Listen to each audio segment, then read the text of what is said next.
Good evening, namaskar. Thank you, Pashupati ji. As Pashupati ji mentioned, that the main purpose of this workshop is not to provide formal suggestion and advice. However, we expect that as we share our experience, our young physics graduates who are already in job market or they are planning to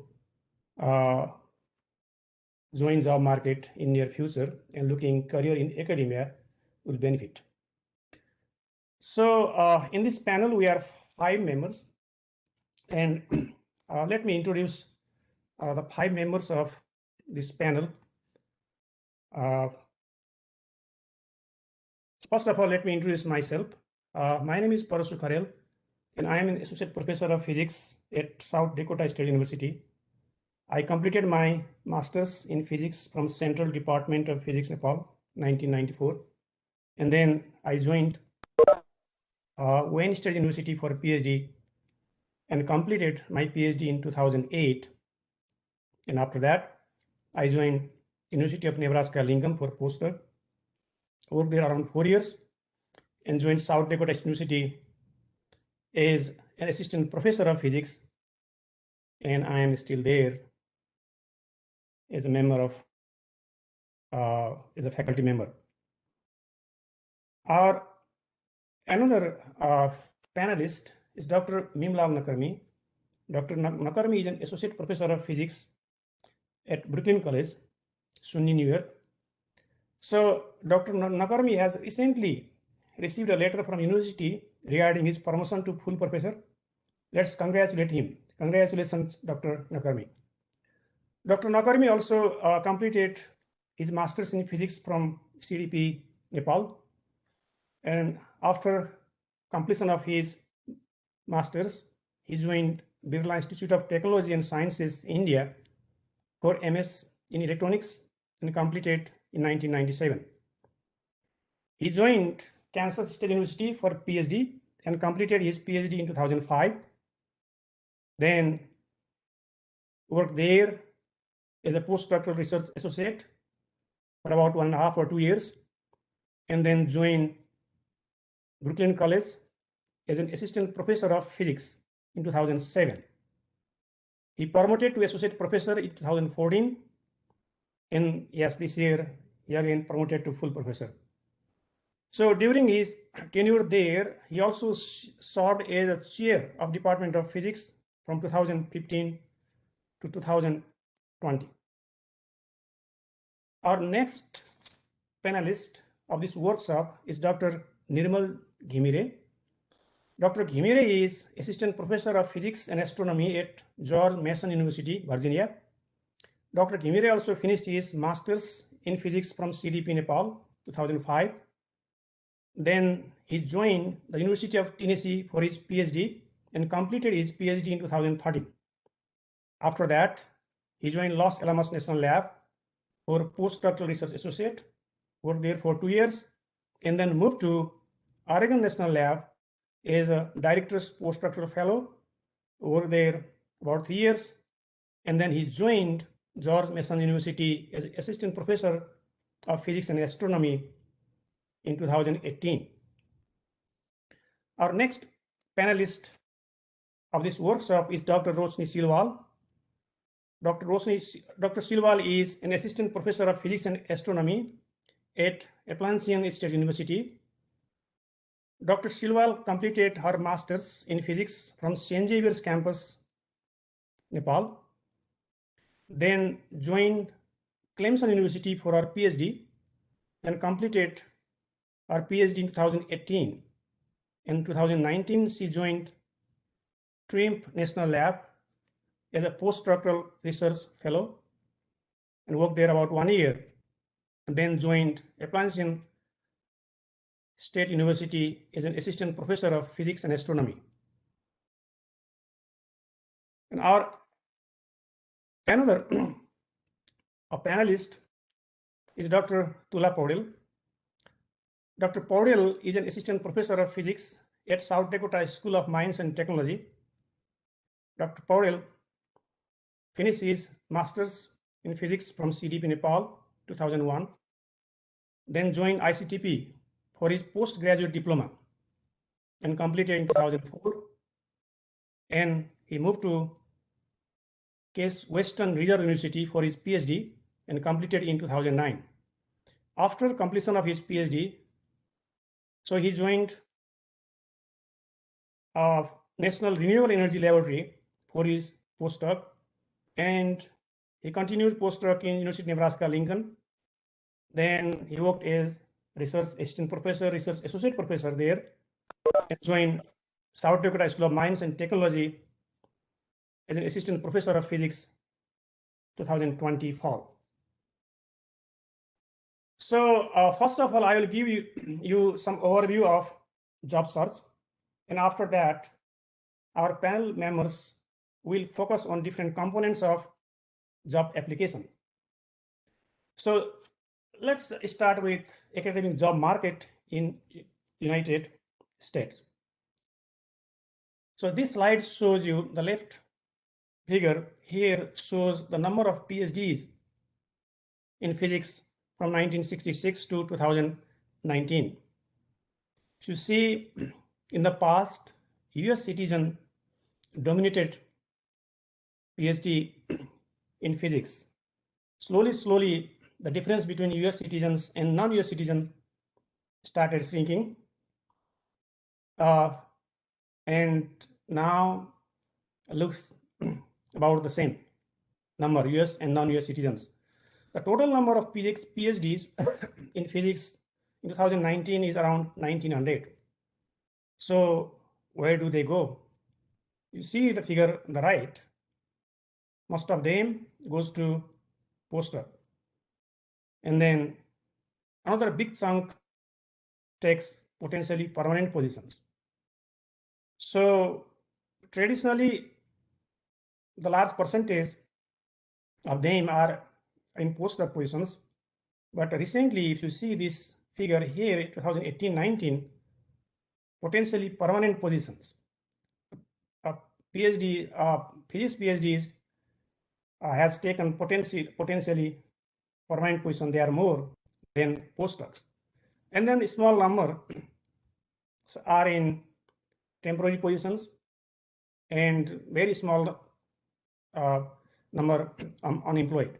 And this data does not include around 25% of US citizens and around 10% of non-US citizens leaving US for employment. Those who are leaving US, US citizens especially take postdoc position outside US, and then non-US citizens generally take permanent position outside US and leave US. So the bar diagram on the left here shows where does these people are working. If you see here, the big chunk, the postdocs, they are in academic postdocs. The postdocs, they are in universities. And there is a small number, maybe not very small, 20% or so in government. They are especially in national labs. And then the postdocs, they are somewhere else also. And other temporary positions, and those temporary positions, especially the academic, they are visiting professors, guest lectures, something like that. So still, this temporary position seeking people, there is a big chunk in academic, means universities. And then there are some in the private sector and government and other places. The interesting thing is those who have got potentially permanent positions, the big chunk is in private sector. Mostly they have gone to companies. And then some have secured permanent positions in universities, especially they are in a community college. They do not need any postdoc experience. And then sometimes in other universities also, they find positions without postdoc experience. Overall, so those who are seeking jobs, mainly an academic position, and then a private sector, and some are in government in other places. So one interesting thing what I want to share here is about 16% of PhDs found positions in academic setting after PhDs. And another data shows PhD granting departments hire only 1% of their faculties. This is data of 2017-18. They have hired only 1% of their new faculties without postdoc. 61% of new hires come from postdoc experience. And BS degree granting departments, about 12% hired faculties without postdoc. And then 41%.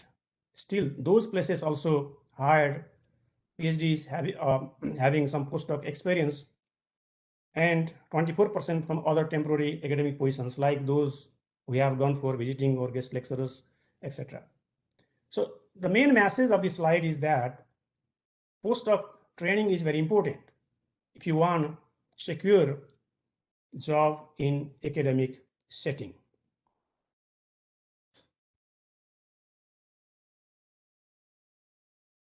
So now you are interested finding job in academia. Where? So I have shown the sources at the bottom of the slides. So please take note of that if you are interested to know the details of these things. There are doctoral research universities, for example, UC Systems, Ivy Leagues, and some top state universities, private universities, and just like Rice, MIT, Stanford. And the second class master's college and universities. So California State, SUNY system, and former state teachers colleges, so like that. And only bachelor's degree granting universities or colleges, they are also called PUI, primarily undergraduate institutes, and they are most of them are privately funded, some are public, and then some are selective, just like Williams College, and then Oberlin, etc. And there are very large number of colleges which are associate college, and then city college, community college, and they are generally 2-year college, then often state funded, and some of them are formal vocational schools. So this information tells you where you look academic jobs, and then from here you will figure out which place is best for your experience and interest. And after having this idea, then just to see the calendar. Generally, this tenure track announcement begin in early fall, and then they go until New Year. So the same applies for other regular positions like lecturer, mainly full-time positions. So generally before September, what you have to do is figure out where you want to apply, what are your interests, what kind of universities fits are the best for your experience and expertise, and then start assembling application materials. Between September and November, just start updating your CV and have your CV reviewed. You seek advice from your advisors, colleagues, and then friends like a network people, and also start requesting for recommendation letters, and then start looking postings weekly, daily, whatever is convenient for you. And from November to January, generally you have to start applying. And then in some places by January, they start screening process. Maybe you get phone interviews. That's why I prepare for screening interviews. And then also talks. And I have put here, ask advisors to call on your behalf, question mark. This generally doesn't work. However, sometimes people try to call and recommend their postdoc or grad student, and most of the time this doesn't work. There are different type of regulations and that the search committee need to follow, So one call doesn't secure job. So from February to May, then there are campus interviews. So you have to visit for campus interviews. And if you get offer, then you have to do some negotiation. If you sign the paper, then celebrate. This means all this process takes at least 6 months. 2 months for document preparation and about 4 months for interviews and then offer, negotiation, everything. So this is at least, most probably you need more than this time. So from this calendar, it looks like your path is clear, your goals are clear, your plans are clear. Then now start reading job postings. So why I'm showing this slide is you are going to prepare your application document. That's why where to start. So to prepare your application document, first of all, you have to select appropriate job that interests you. For example, this is a posting advertisement I saw when I applied for this position, and finally I secured job. You see here, you read very carefully. What you see here is physics with specialization in material science and applied physics. Develop research program and supervise undergraduates in REU activities. Teach both service and major courses, and there are minimum qualifications. So PhD in physics or closely related fields such as material science is required. And then desired qualifications. You see, complement existing material science research and characterization desired. You see, this material science thing is repeated 3 times. This means these pupils are especially looking someone can do research in material science and can involve undergrad students. But I thought I read this couple of times, and I found competition is big because there is no specific physics. Any material chemistry pupil PhD can apply, and PhDs in material engineering can apply.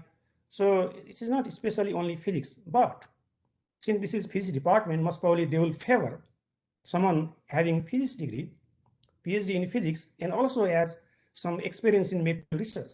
And I decided to apply, and I got the job.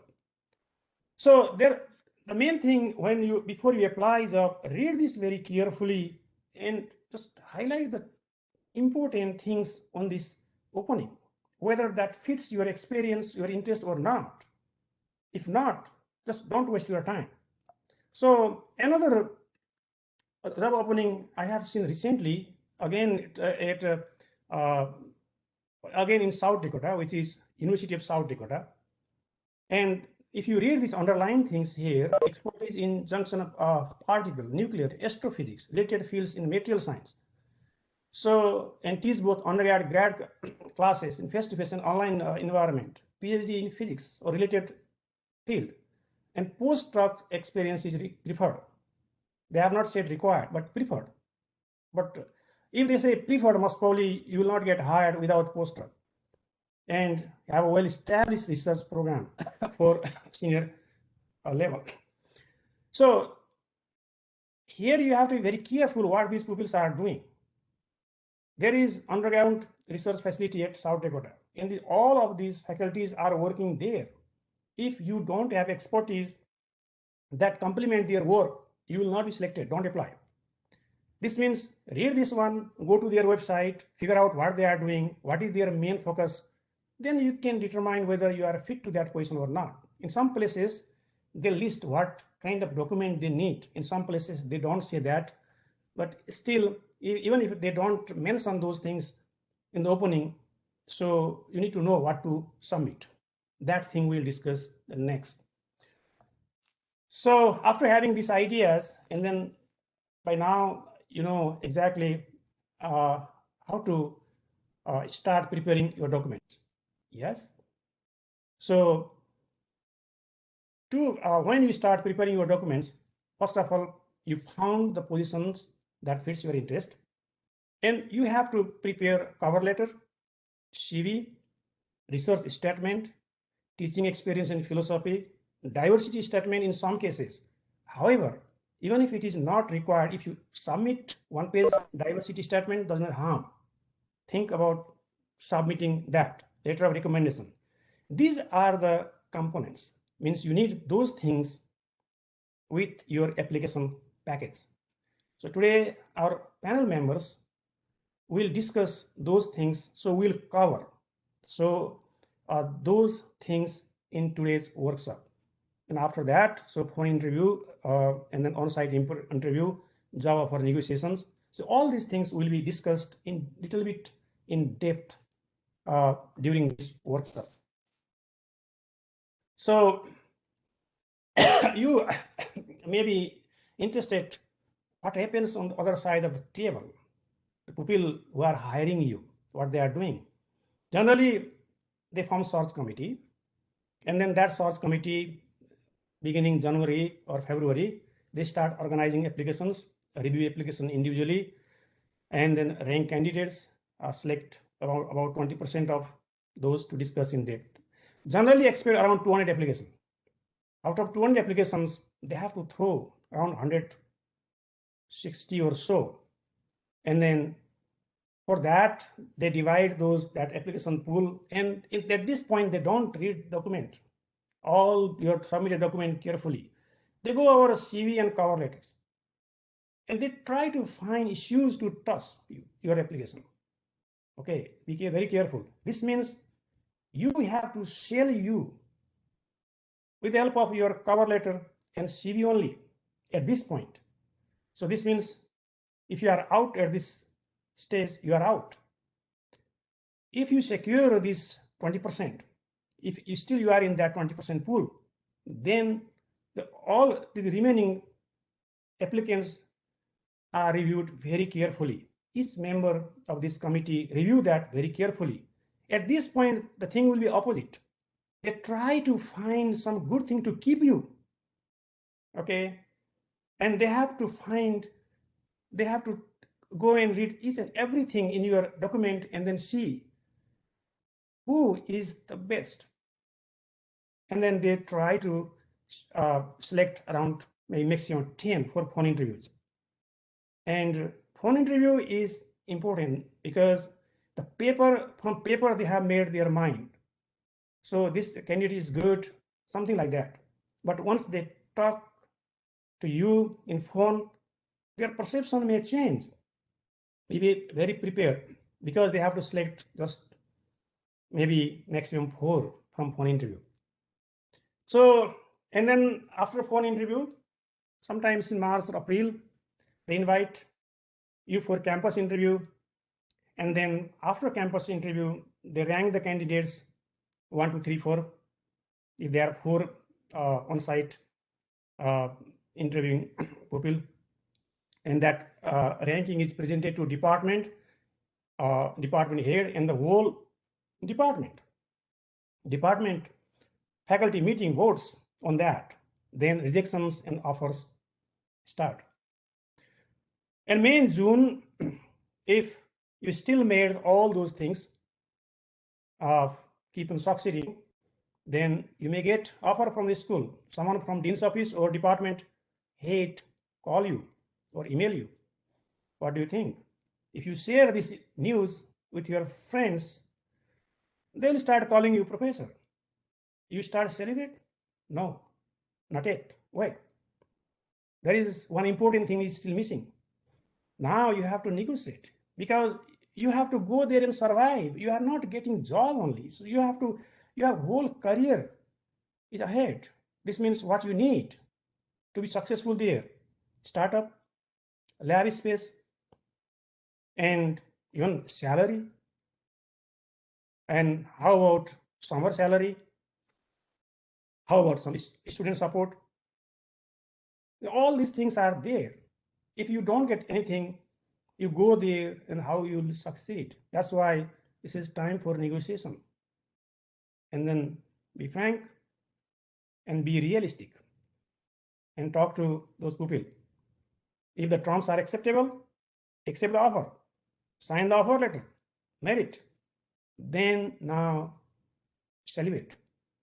So this way, this job search process ends. then your main work start now. So after giving this much information, now we start talking to different components of this job search process. There are very interesting and useful papers. So these people, they have shared their experiences during their job search process. I recommend you to go over those before you prepare your application document. So at the end, there are a couple of questions. Let me answer these two questions I already got when ANPA collected questions. How do I know what is the best position for me and how to choose? Most probably I already answered this one. When I showed you these two openings and I explained clearly whether that position is fit for you or not. So most probably I already answered this question. So the second question is how to overcome the accent during interview, and does accent plays the role being selected? One thing, controlling accent is there. We cannot control. So only thing is you speak a little louder. If you have very strong accent and you don't speak loud and nobody understand what you are talking, so speak a little loud. That helps. And whether this accent harm for your job prospect. In research universities, if you are applying for top tier research universities, that doesn't harm, doesn't do anything. However, if you are applying as a lecturer position or small universities, you are teaching big classes like 400, 300 or so, then those places, and also in universities where the majority of the students are first generation college kids, yes, this harms.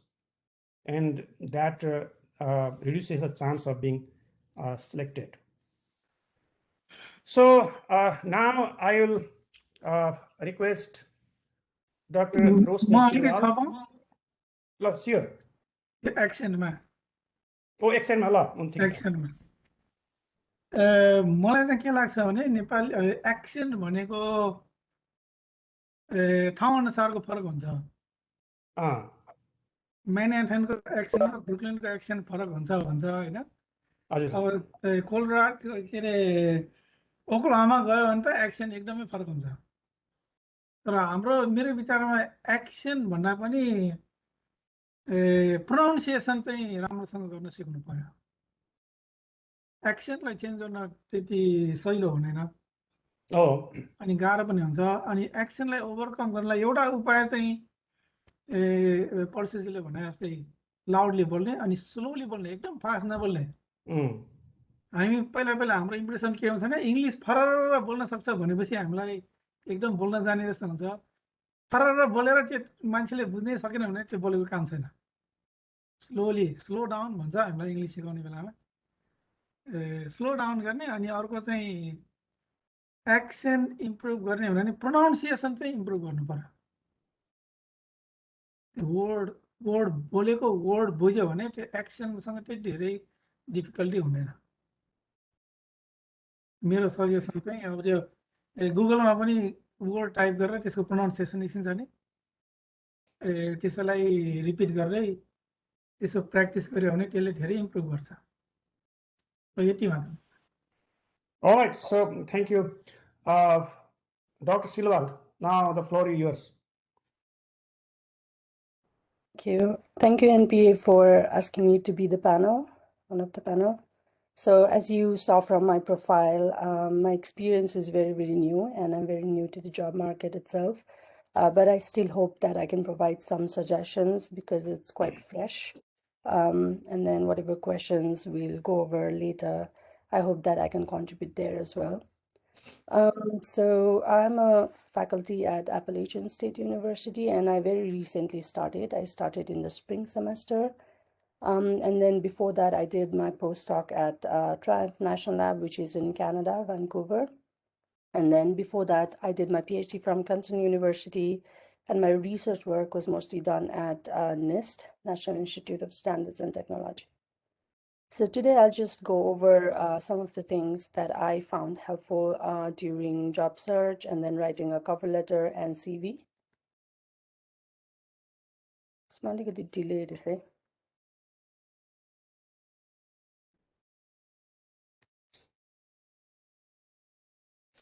Click the slide, not the arrow.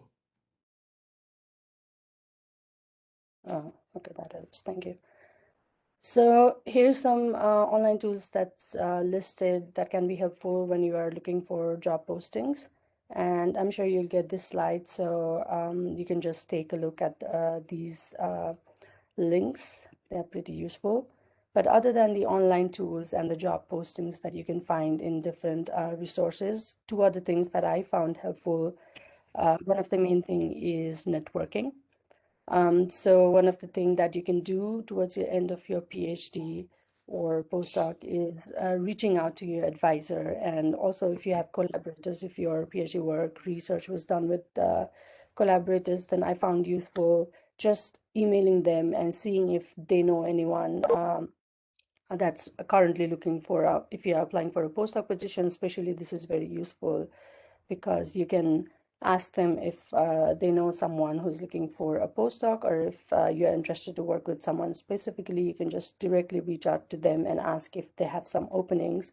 Because usually what I found was for postdoc positions, there's usually no job posting, or even if they do, they have already found the candidate and they only do it as part of a formality.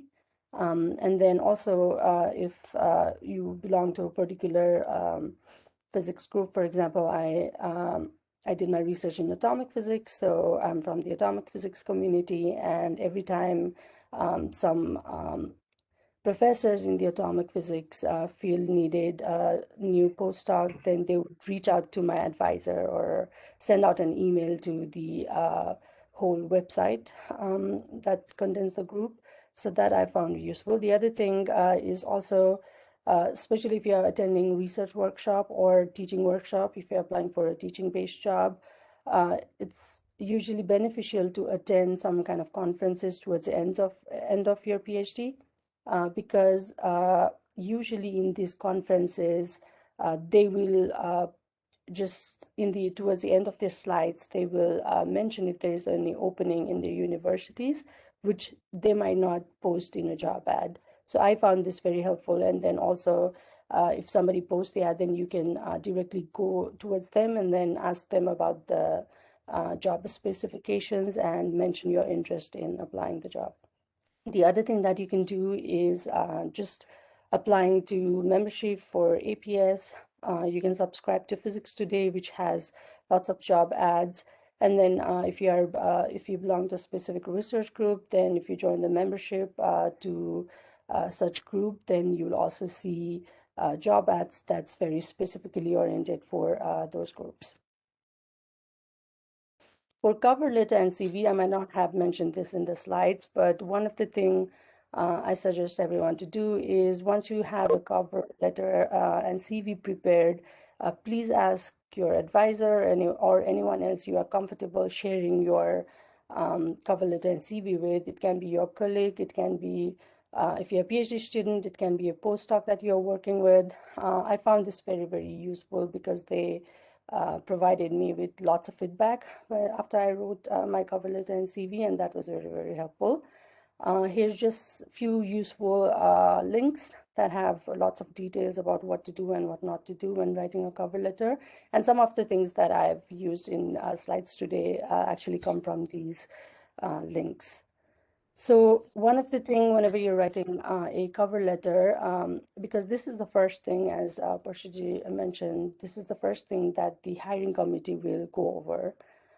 So this is the one that you have to really work on, and you have to address and highlight your expertise. And this cannot be just anything. It has to be based on the specific ad requirements. So even if you have lots of qualifications and lots of experience, if it is not relevant to the job ad that you're applying for, then it's of no use.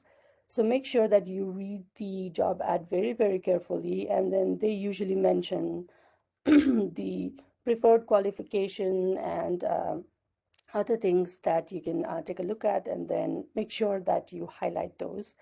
And then also follow the length guidelines. Some of the job ads mention specifically that it cannot be longer than this much. So make sure that you read that.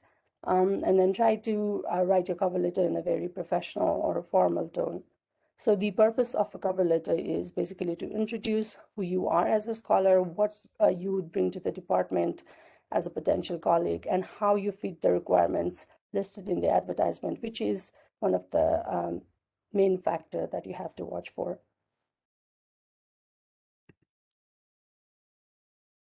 And then whenever you're writing a cover letter, it's generally helpful if you do a paragraph by paragraph breakdown. So the first paragraph, you basically just introduce yourself.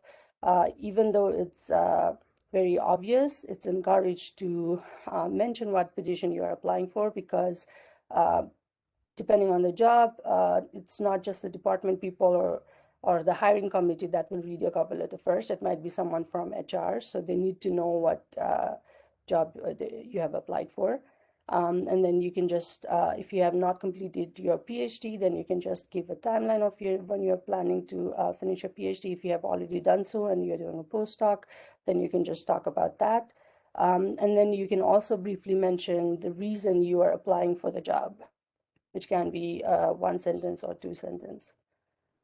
And then based on the specific job, if it's a teaching-based job or if it's a research-based job, you can orient your teaching paragraph or the dissertation paragraph in that order. And for the teaching paragraph, what I found helpful was first writing the teaching statement. And basically, when you come to the cover letter, you can just summarize and highlight the main points that you had in your teaching statement, because they cannot be different. You have to have the same teaching philosophy or similar teaching approach and ideas, and you have to mention that in your cover letter. And just highlight what are the courses or labs you have taught, what kind of teaching experiences, or if it's a research-based job, then mentoring experiences are very, very helpful as well, especially during your postdocs. This can be very handy because you may have worked with other grad students and undergrad students. Even if you have no previous experience, you can talk about any trainings that you have taken, or even if you have no trainings, you can talk about what are some of the ideas you have for future teaching. And in terms of training, I think when you're doing your postdoc, if you're doing your postdoc, then this is something that if you have time, you should definitely do. What I did when I was a postdoc was participate in CIRTL, CIRTL, teaching training workshop. So in the end, you'll get a certificate, and they provide lots of handy tools regarding job applications, which I found very, very useful. And the main thing is that you have to highlight your passion for teaching, and you can do so by giving specific examples, and then you can talk about how these experiences have prepared you for the position. Just a quick example of one of the teaching paragraph I had when applying. So in the beginning, I just, to highlight my passion, I just mentioned my enthusiasm for teaching. And even if the experiences are older, for example, I had taught in Nepal, so I had mentioned that as well. And then as a TA, I had taught, so I had mentioned that as well. And then briefly in the teaching philosophy or style, everyone can have different approaches of teaching, and whatever you prefer, you can just have one or two sentences based on that, and you can talk about how in your teaching you have usually applied that and you found it helpful. And then towards the end, I have also talked about mentoring undergrad students, and what I found helpful, or what the hiring committee usually told me that they liked, even during my interview, was when I gave specific examples. Then they could tell what kind of work or experience I had, rather than just stating that I have experience. And then comes the research paragraph. This is where you highlight your work that you did in your PhD. And the main thing here is you have to talk about why your topic is important and what were your main results and how do you expect to use your PhD experiences to perform a new research or similar research in their department. So you have to emphasize the aspects of the dissertation that fit the particular job. And then the other thing that you have to talk about is how you're planning to involve students in research, because just doing research is not enough on its own. You have to show that your research has the platform to involve students, and this depends on what kind of university you are applying for. So if you're applying for a liberal arts college or a four-year undergrad master's university, then your research has to suit the undergrad students. If you're applying for a R1 university, then it has to suit graduate students. So you have to talk about that as well. And then any conferences or grants or major publication, just don't mention everything in your cover letter, but if there is something that's attractive and you want to highlight it in your cover letter, you could do so. And additional things you can add. So the service paragraph, it depends if you have experiences in leadership or any outreach activities, then you can add it towards the end. And then you can also highlight your experience with teamwork, because they value that you not only perform your individual research or individual work, but you also work with everyone very well. And then especially if you're talking about research, then it's good to show that you can work with the people in the department, and then you can collaborate with them within the department, which is very preferable. And in the conclusion, you just talk about how you're interested in the position and how you fit for the job. And then you can, towards the end, explain what else is attached in the application packet. So for CV, so the difference between CV and resume is usually CVs are longer. They can be 2 to 4 pages. And if there is no length that's mentioned in the job ad, you can decide, don't want to make it too long, but you also don't want to make it too short. Resumes are usually shorter, and they are more based on whatever attractive experiences you have, what skills and things like that. But CV are usually for academic applications where you highlight your credential, and they usually contain your introduction, your research teaching experience, education history, publications, grants, fellowship, invited talks and conferences, awards and honors, any technical personal skills and certifications, membership, service and leadership. And then towards the end, you can add the references. The references can also be separate. You don't need to have it in the CV. Also, a few links for writing an effective CV. So again, things to include here are personal details. Some people also have this little section where they talk about what the research interests are or what the career summary is. And then for the education, how do I go back?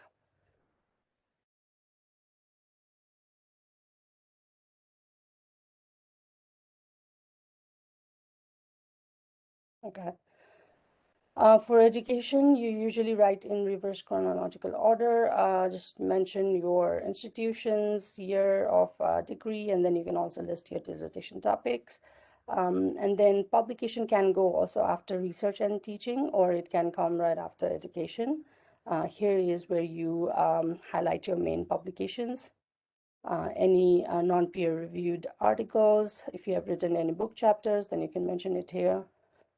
For research, you can have your research dissertation title. And what I usually prefer is listing things in bullet points. So let's say you say that I did so-and-so research on this topic, and then specifically write things under that in bullet points. For example, if you have operated a certain kind of instrument or you have worked with a certain kind of software, just highlight those so that it becomes very obvious and visible. And the same thing with teaching as well.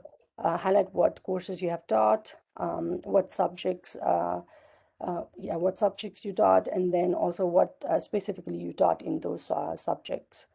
And then any honors and awards that you have, any professional experience that's outside your PhD or postdoc, and then the skills and qualifications is where you can list all your technical skills, any software simulations, any hardware skills, any online platforms, especially for teaching. You can mention things like experience with PhET simulation, Tinkercad, Canvas, Moodle, things like this, which you can also add in your teaching statement. And then towards the end, you can also mention your professional membership, for example, APS and other things like that. And then if you want, you can also list the oral and poster talks that you have given at different conferences. You can list any experience with volunteering leadership and make sure that these are not too old. So if you have done something in your school days or high school days, you don't want to mention it here. Make sure that they're pretty new. And then for references, you usually recommended 3 people. And if they've asked for more, then you can have more. But make sure that you check with them first before you write them in your reference, and also make your referees aware of the opportunities that you are seeking. A brief thing about diversity statement. So recently, job applications have started giving making diversity statement more mandatory than before. And diversity can mean different things in different places. So one of the things that you have to do is, usually if they ask for a diversity statement, then they also have a sentence or a paragraph that talks about the university's diversity goals, and they usually give the link. That's what I've observed. And what I suggest is you go to that link, you read through the page what diversity means to them, because diversity is not just having people from different colors or different culture. It can mean much more than that, especially in a teaching setting. It can mean people that come from different learning style, first generation students, and things like that. So make sure that you read the diversity goals of the university before you write a diversity statement. And the things that you can mention in your diversity statement can be your own experiences, and it can be both good experiences and bad experiences. For example, you can talk about how working with a diverse set of people have helped your work, have benefited your work, have this has encouraged more new approaches and ideas. And you can also address some of the learning difficulty or biases you have experienced in your lifetime if you were a minority. And then in your teaching statement, they also usually prefer if you have a little section that talks about how your teaching method can accommodate all kinds of learning styles, and how you are willing to help students with any issues. And then which is basically talking about inclusive teaching that honors people of all learning abilities, race, age, gender, sexuality, cultural, and religious backgrounds. And then it's also usually helpful and suggested to be aware of challenges faced by historical underrepresented populations when writing a diversity statement or addressing any question related to that. So there are some questions that was provided by ANPA. So the first one is fine to use same resume to apply for all community colleges or all four-year colleges. And this depends because, as I mentioned, and before, different job ads can be different, and their requirements might be somewhat different.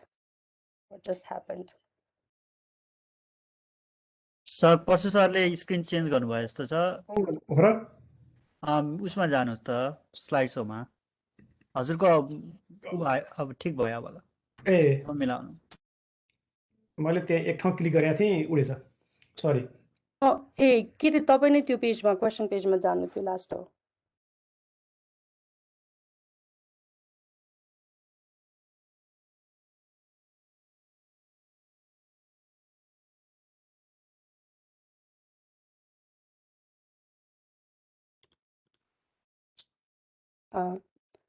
So depending on the job ad, you usually have to edit a thing or two. If most of the job ads look similar, then you can use the same CV. If they have different specifications, then you have to edit something. And especially when you're applying to a teaching versus a research university, in a teaching university, you have to highlight your teaching more than research. And in a research university, you have to do vice versa. So it depends on what the job specifications are. Do's and don'ts in resume for research professor and teaching only positions. Also similar thing, if someone else has something to add, definitely do so. But usually in a teaching only position, all information regarding teaching should be placed on the top, and then it should be highlighted more. It should be longer than your research. I briefly talked about CV versus resume in the beginning. And then for diversity, inclusion, and equity, yeah, I also talked about things that you have to consider and keep in mind when writing a diversity statement or talking about diversity, inclusion, and equity. All right. Add in terms of cover letter CV, Okay. Okay, thank you very much, Dr. Silva. So now we'll take questions at the end. So next we move to next panel member, Dr. Nirmal Ghimire. And Dr. Ghimire will be discussing research statement and his experience on on-site interview. So Dr. Ghimire, floor is yours. Thank you, Parsu sir, and thank you, ANPA, for inviting me to be a panelist. Good evening, everyone. A lot of things that have been covered. So I'll kind of start with, sharing my experience. How I got this position and how I prepared myself. It's just it's a sharing of the experience. And the first question, that every one of us who are doing postdoc is comes that when is the right position to start applying for? If it is, my apology. If we start, applying too early, then we may get frustrated by the time we are ready, and then that's also a negative part. And we apply too late, then we might have missed some of the opportunities that we were probably the best fit at. So there is this kind of balance. And one thing that I kind of did is I consulted with my supervisors and, got their word. So, whether I was ready to apply for a faculty position or not. And one of the things, that they mentioned me is that, learning never ends. So you should have a certain time you feel comfortable. Can you do research independently, supervise students, and then, you should start applying for. So I started applying towards the end of my second year of my postdoc. The next thing when we apply, basically, particularly in a research universities, is we need to come up with the research directions, right? And the question is, I have been working in certain research during my PhD. And then I spent some time, during the postdoctoral position. I did, different type of research. So can I do the same type of? Can I propose doing same type of research, or do I have to come with completely new ideas? And that's also a major challenge. And I think it's a full-time job while searching these kind of things while we are also working as a postdoc. It's quite a challenging and difficult job, but I think we can approach this in two ways. One is it is okay to continue in the same field, but just don't propose what you have done in the past. Just continuation of what you have done in the past, because the question then it becomes, how do you compete with your own supervisors for funding and etc. In that case, there can be two ways to approach this. Either we want to continue in the same research direction but with different tools. Some people may learn some additional tools during the postdoctoral position then that was done in the PhD. So if there is some new component to that, you can add that to the previous research, right? That tool, and then we make these new techniques, or we come up with a new research field and use the same technique. Then that will be a new method for that particular field. So that is the kind of thing I think we need to be very careful about when we write the research statement. Make yourself distinct from your supervisors and try to show that you have some sort of ideas that are distinct from what you have been supervised to work for. That's I think is an important thing. The another thing is, what does a research statement need to have, right? How do we write the research statement? In the research statement, it usually, as we can see here in the right, that it usually has this executive summary. If it is, it depends. Some universities want 5 pages of research statement. Some limits it to 2 or 3 pages. Depending on that, if it's a 5 pages long, there is summary, then an executive summary might help for the reviewers, for the committee members to scan through what kind of research one is proposing. And then if it is short, then that can be omitted. Then going to discuss the graduate research very briefly, what you have your achievement basically during the graduate or during the postdoctoral research career. Then what are the future research directions? These future research direction is the thing that is in your mind that you will be carrying out as a faculty in the university. How you involve graduate students or postdocs in your research. Where you apply for funding to get money to conduct this research. I think those are the important things. So usually, 2 to 3 research directions. And those research directions would be kind of broad, not very narrow and specific. And it starts with why this research is important and what are the open questions in that are in that particular research field, and how do I attack those open questions through my research involving students and postdocs. And how does this research help the broader community? Very briefly, and then the important thing is that can I collaborate? If I carry out this research, can I collaborate with some other people in the department? And sometimes that, as Professor already mentioned, that integration within the department can be an important factor, for being selected or not being selected.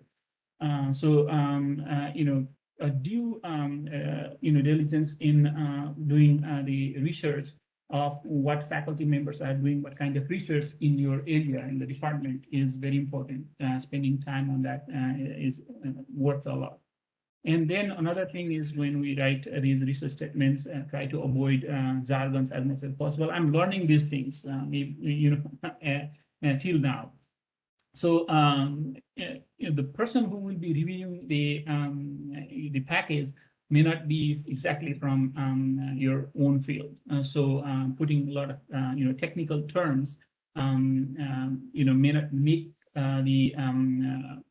the statement as readable as if you were writing it in a plain language. So plain language is important than using jargons. There are certain words that you have to use, but try to avoid as much as possible. And then the another thing is,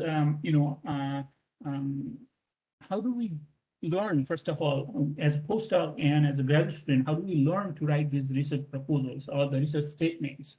And that one thing that kind of helped me, and I think it is true for all, is that writing small research proposals can be very helpful. And those research proposals can be, just the proposals to do experiments, right? There are a lot of national facilities where you can write proposals, both in theory and experiment, more so in experiment than in theory.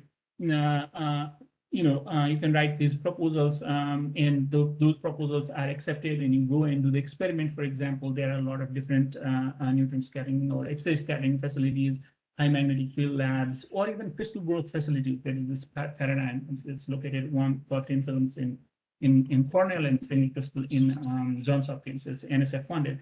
And you write these proposals there, and then those are 2-page proposals, 3-page proposals, and here we learn about how to write the research proposals, right? Applying to fellowships is another. Fellowships usually require the research statements.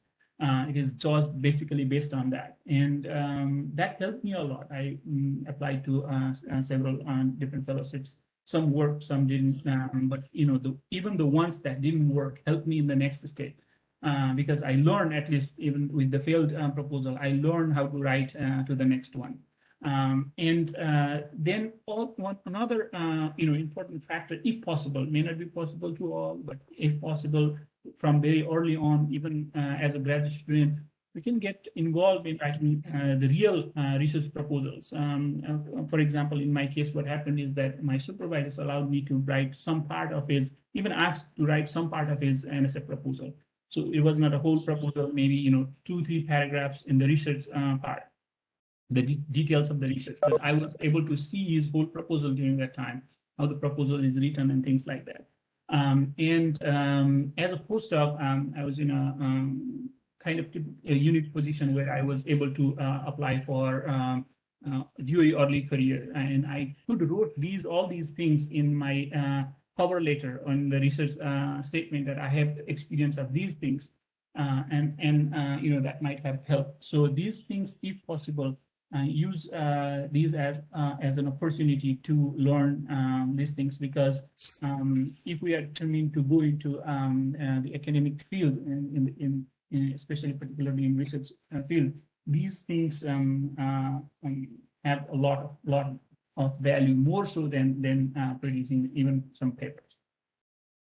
All right, so then another thing is, does the research statement need to be university specific? If possible, it helps a lot, because then what other people are doing in the department in the similar field, and how can I connect to these other people? That statement can be very helpful. So that depends on the university to university. So what I did is came up with 4 or 5 different research statements, and then when the time comes to apply, and was doing research about the departments, I could pick 2 or 3 from those 4 or 5 things that I've written, and then submit that as a research statement and include them in the research statement. And that way we can make it a university specific, as far as possible. Then, in the research statement, basically what the committee may be looking for, and that's another important factor that we should keep in mind while writing this research statement, is that these things are usually clearly mentioned in the department priorities, as Professor already mentioned, that department does a pretty thorough analysis of themselves, what they need before making the hiring decision. What is the department lacking? What helps department improve, right? And I think that is how the departments I think function all over. And then it is probably clearly written in the call itself. So that is first, that is important, and then try to address that as far as possible. The other thing that committee looks for is how feasible the research is. Can this research bring external funding? Can this research make this collaborative effort in the department? And can this research involve students of that particular department? Those things are important. And the other thing is, how can I get help to prepare a research statement? I mean, it's very different from CV or teaching statement. Those are general. It's used in every applications, right? But research statement is specific to a particular field. Therefore, the best person to get feedback is from your supervisors, particularly for the feasibility and the correctness of the statements that are made there, for those kind of things. And it's always a good idea to share with a person we feel comfortable to give a second eye to that, right? So if there are some typos or things like that can be caught, or if does it impress to another person or not. Therefore, I think it's very important for somebody else to read these research statements and even CV and teaching statements if possible. Then, I won't go into the details about the teaching statement, but even teaching statement is equally important. Universities, even national labs, and in some external organizations. For example, I took this workshop from this CIRTL network, and the link is there. And that was extremely helpful. And what they would do is they would make people write their teaching statements, and then allow the peer reviewing thing. So by the time I apply, I already had prepared the teaching statement. And CV also, it's helpful to take advantage of the workshop provided by the university and labs. They do pretty good job in giving suggestions about how to write CVs, what include, what to not include, that type of things. And then now, we all prepare, apply, to the call, and now waiting for the response from the departments, right? Now you get an email, and they want you to either talk over phone, Skype. In my time, it was mostly Skype. Now these days, Zoom or even WebEx is popular. In this case, how to prepare for these Zoom, and what kind of, what is the expectations, what kind of things are asked generally in the Skype interview. The first thing I would say is that prepare a short introduction about your past research, not too long, because you are limited in time and you want to express yourself and impress the committee, right? So prepare a very short introduction about your past research, because that is in every interview I had attended, that was asked probably early on in the interview process.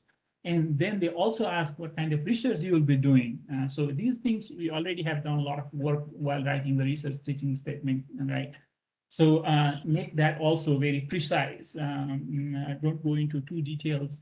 If there is any follow-up question, they will ask, and just to save time. And then other things that to keep in mind is that by the time we get into this, you should have the feeling of how much startup you need for this lab, right? The startup fund. Some universities don't care about that. They have a lot of money, and they don't care about and even don't ask. But some universities do ask this question. So this is where I have learned over the course of the time is that this is one of the pitfalls where if you are not well prepared, they will identify whether you are prepared or not prepared. How much lab space is needed, that can also be a question. How many students do you need? And then it doesn't need to be exact, but you have to prepare yourself for these type of questions. Now, another thing to be very careful. It's not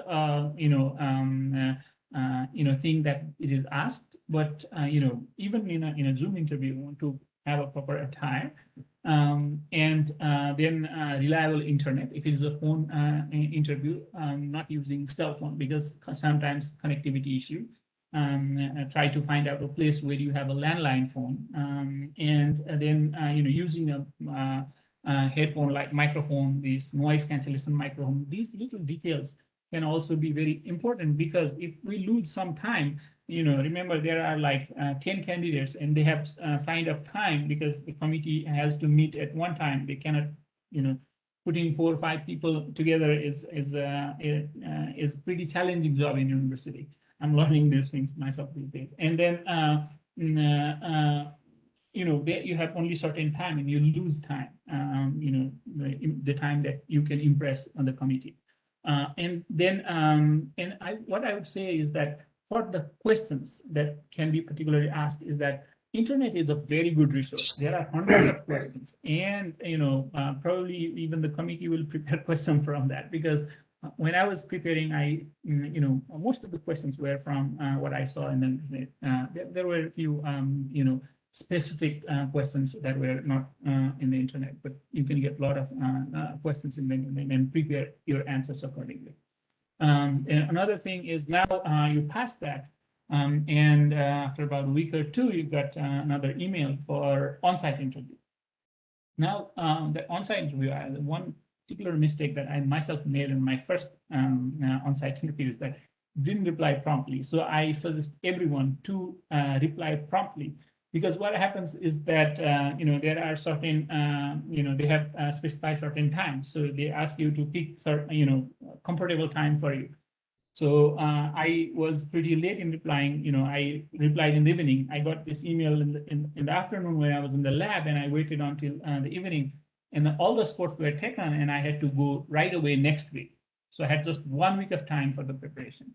So that it was my first interview, and it didn't go well. The preparation time was too short for me because everything was booked. So I should have immediately replied to that. So that kind of things.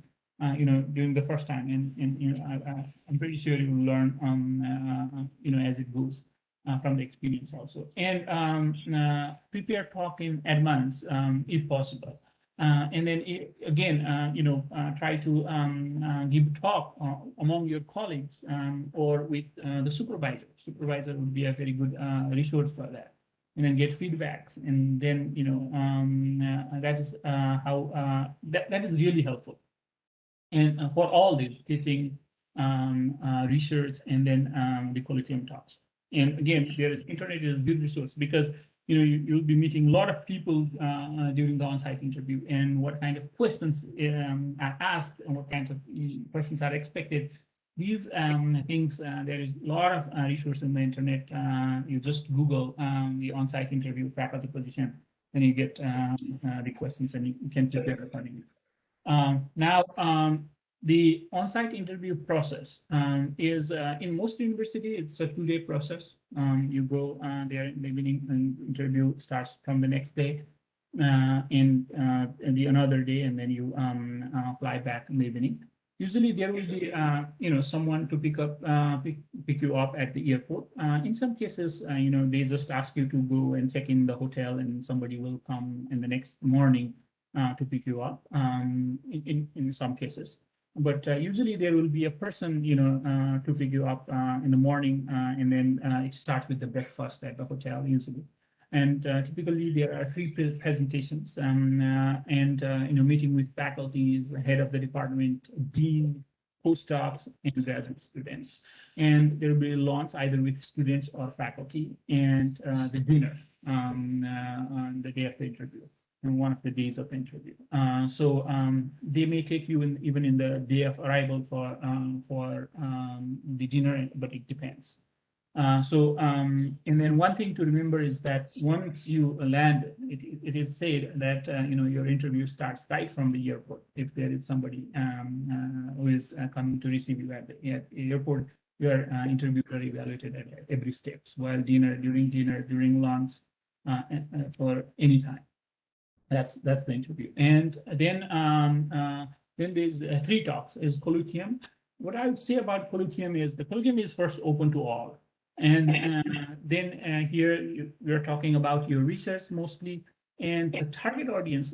This is the thing that it took me a while to figure out. This thing is the colloquium should be very, very simple talk, and it should be understandable to graduate student, not in your field, graduate student in general.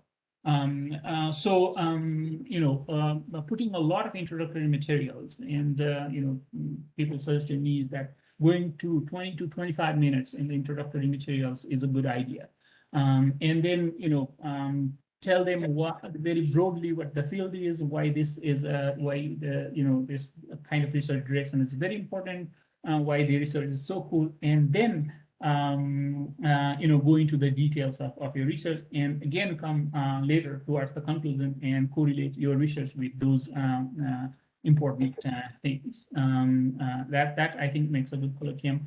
And one thing I want to mention is that you also want to prepare what is called an elevator speech.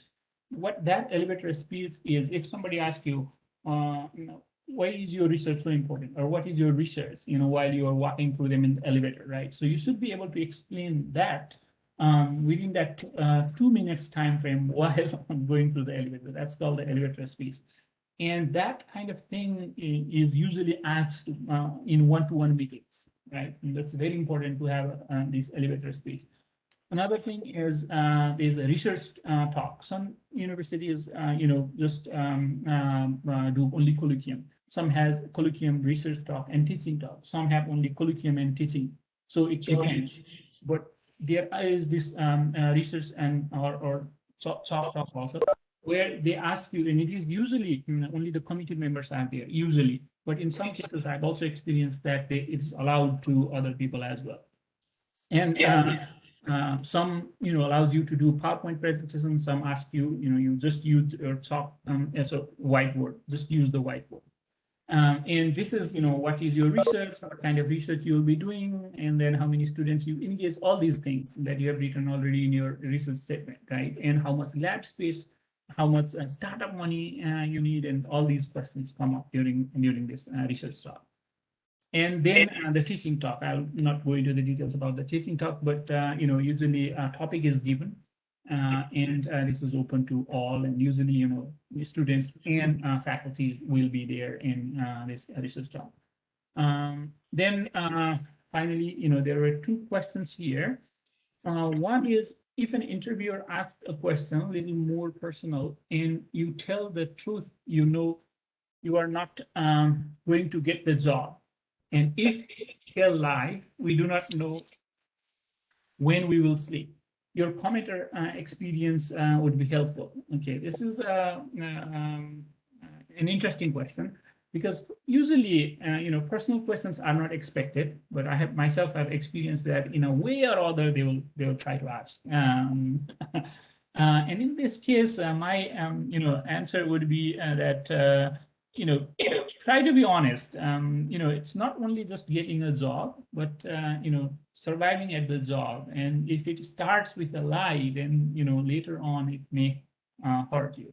So those kind of thing, if you don't get this job, you may be able to find another job, right? But being honest is very important here. That would be my suggestion. And then another question is, you answered a question from a committee member, then he asked a follow-up question, and you realize that the person actually completely misunderstood, and what he is saying completely wrong. How to answer in this case? In Zoom meeting, all others are also listening. This is very nice question, and I think everybody has to go through these kind of questions. And in this case, my thought would be maybe other panelists or other in here may add to that. My suggestion here would be to politely either say that, oh, I mean this, or a way to tackle such kind of question is reformulate the question and then ask politely that, do you mean this?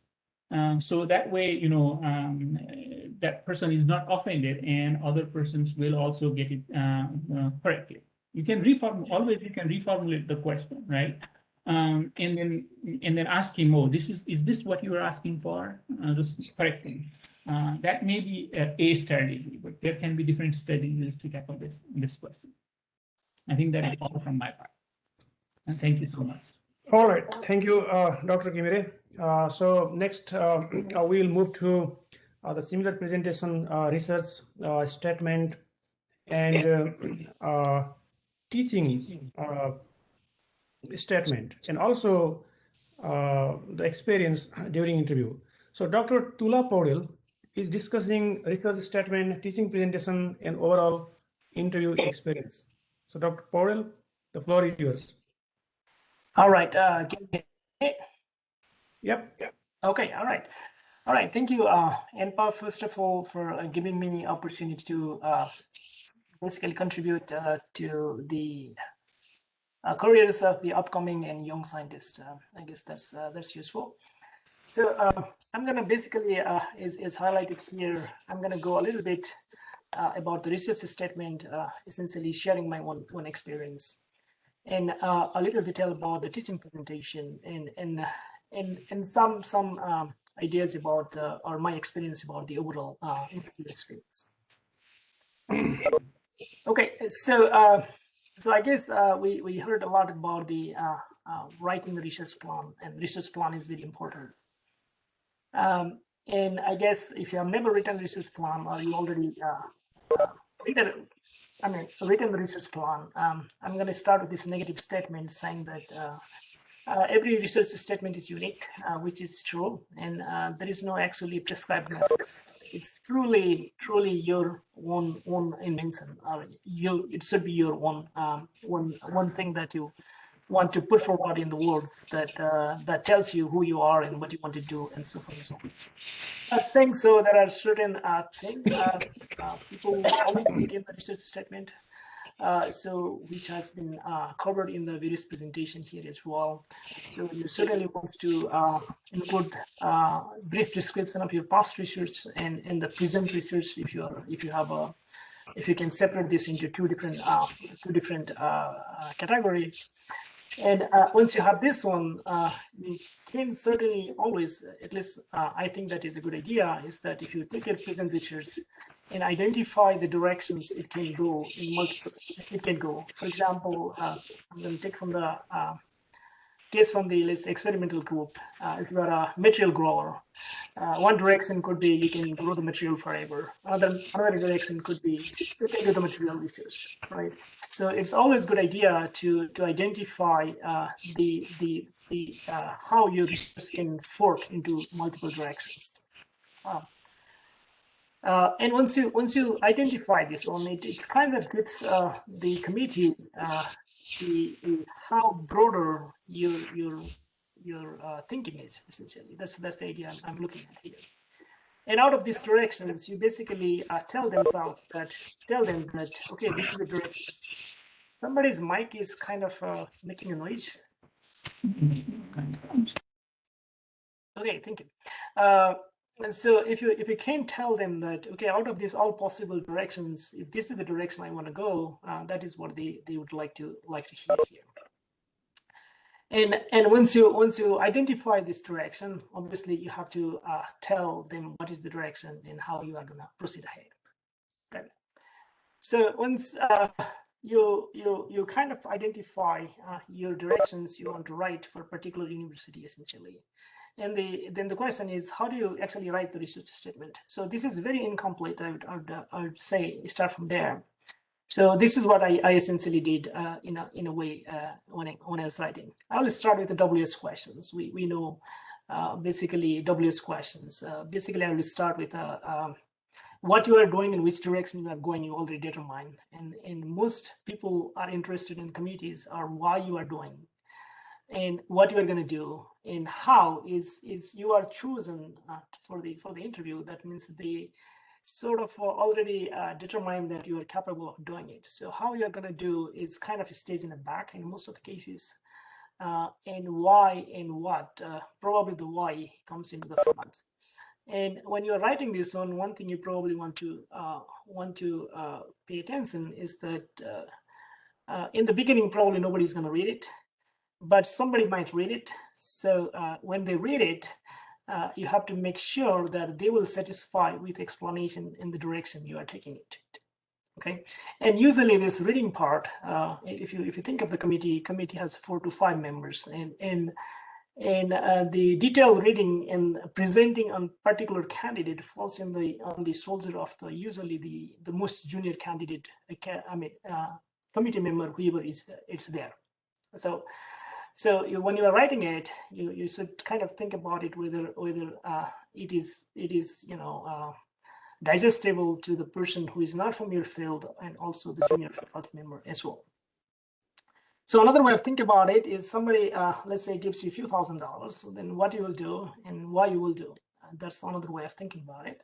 And if you can list 5 or 6 or 7 different ideas that you're going to do, particularly this thing, and this is the reason I want to do, that's already gives you the start how to write the research presentation. So the another thing, for example, this is particularly useful if you are applying for the universities which focus on the undergraduate only education, is that if you imagine some kind of kid which has just did undergraduate physics, basically just know the undergraduate basic introductory physics, basically electromagnetism and mechanics and optics and heat, basically, right? And then he walks to your lab, and you're supposed to engage him in with the research you are doing, and what you are going to tell him to do. In fact, when I was writing my research presentation for undergraduate, basically serving institution, that's what I did.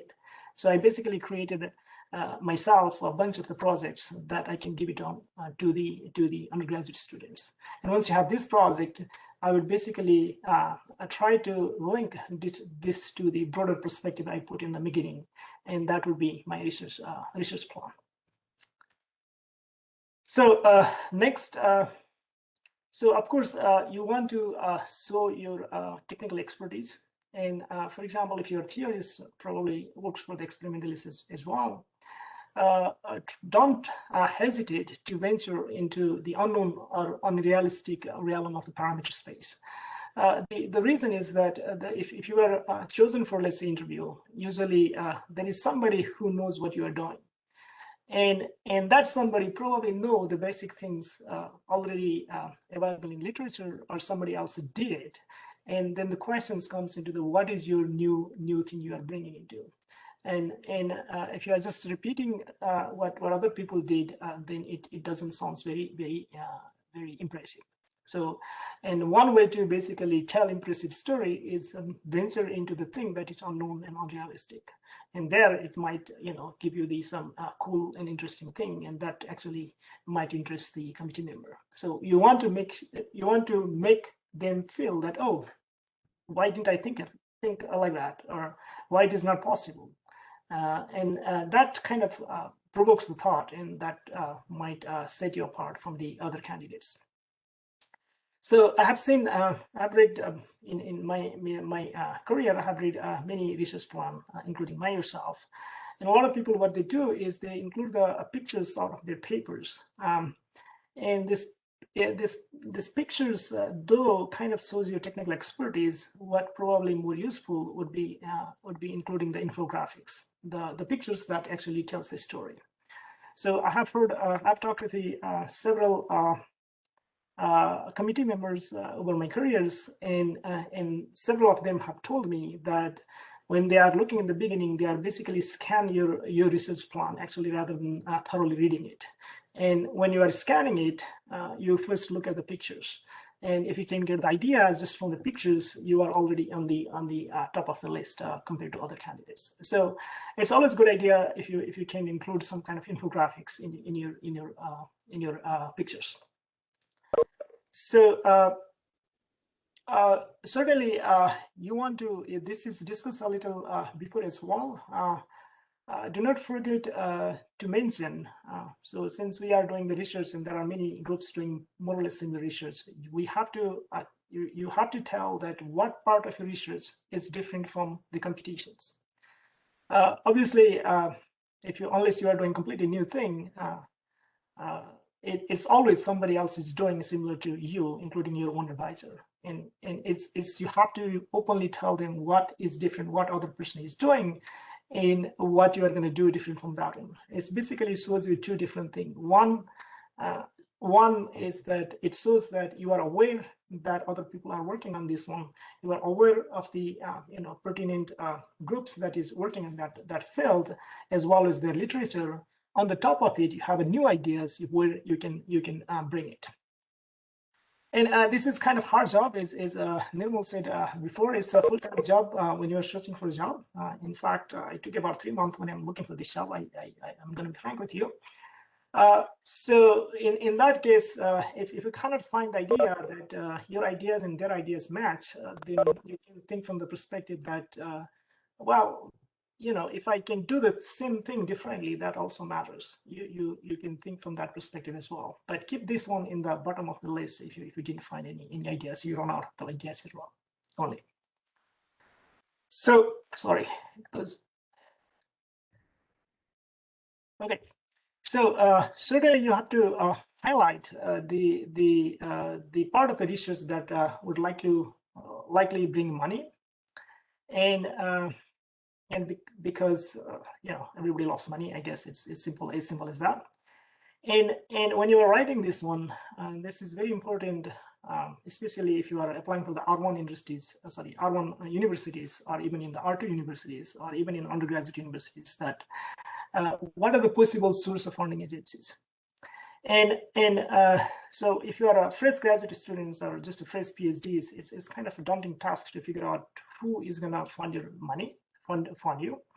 And so the best advice I think I got is that look who funded your advisor research. And even if you are not doing exactly the same thing as he or she is doing, probably if that particular funding agency is interested with your advisor research, probably they will be interested in doing your research as well. And of course, if you don't want to directly compete with him, certainly you can look for his or her competitor and who they funded by. And the next thing, and if you look there, for example, in NSF as a database, you can actually search every person what they are funded and so forth and so on. So it's a way to kind of find who might fund your research. So if you, for example, from the high energy side, now the research is done in the huge collaborations. And it is important to identify or tell the committee that what kind of collaborations your research might be interested to. And this is true for the experimentalists as well as theorists in the condensed matter field.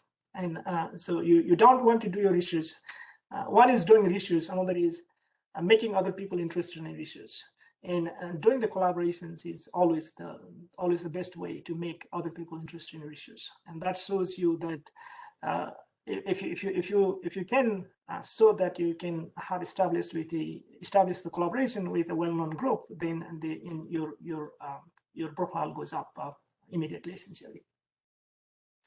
So here I'm gonna list few agencies that you can kind of mention pretty much always, essentially, if you're at least in the theory side of the work, theory side of the physics program. So NSF, DOE, Department of Defense, DOD, and NASA, all of them has some kind of early career programs. So as far as I know, DOE, DOD, and NASA, they have some kind of the hard limit on how far from the PhD, how many years after the PhD you can apply for this grant. But as far as I know, the NSF do not have that limit. So if somebody asks you who is going to fund your research, you can always mention NSF. I'm going to apply for the early career awards, even if you are changing a job from one place to other places. And if you're a theorist, for example, and theorist, and then if you have some potential to collaborate with experimentalists within the NSF, there are multiple divisions. You can just look at the website of NSF, and two of the divisions that I have experience with is the Division of Material Research. They require some kind of collaboration with experimentalists, but we can set up this collaboration, or if you can see in the future, you can set up the collaboration, you can always mention, I will apply the grant to the DMR. And there is another division called, this is ECCS. This is electric, cyber security, and something, but they also do the condensed matter theory experimental kind of the research. For example, one of the grant we applied there has to do with the solar cells and energy related research. So so these programs, these early career awards and these DMR and EECs have a kind of hard deadline. They have a specific call, and you need to apply within the particular time. But there is within the theory program, there is a condensed matter theory program. This program do not have a specific timeline, so you can actually apply any time you like.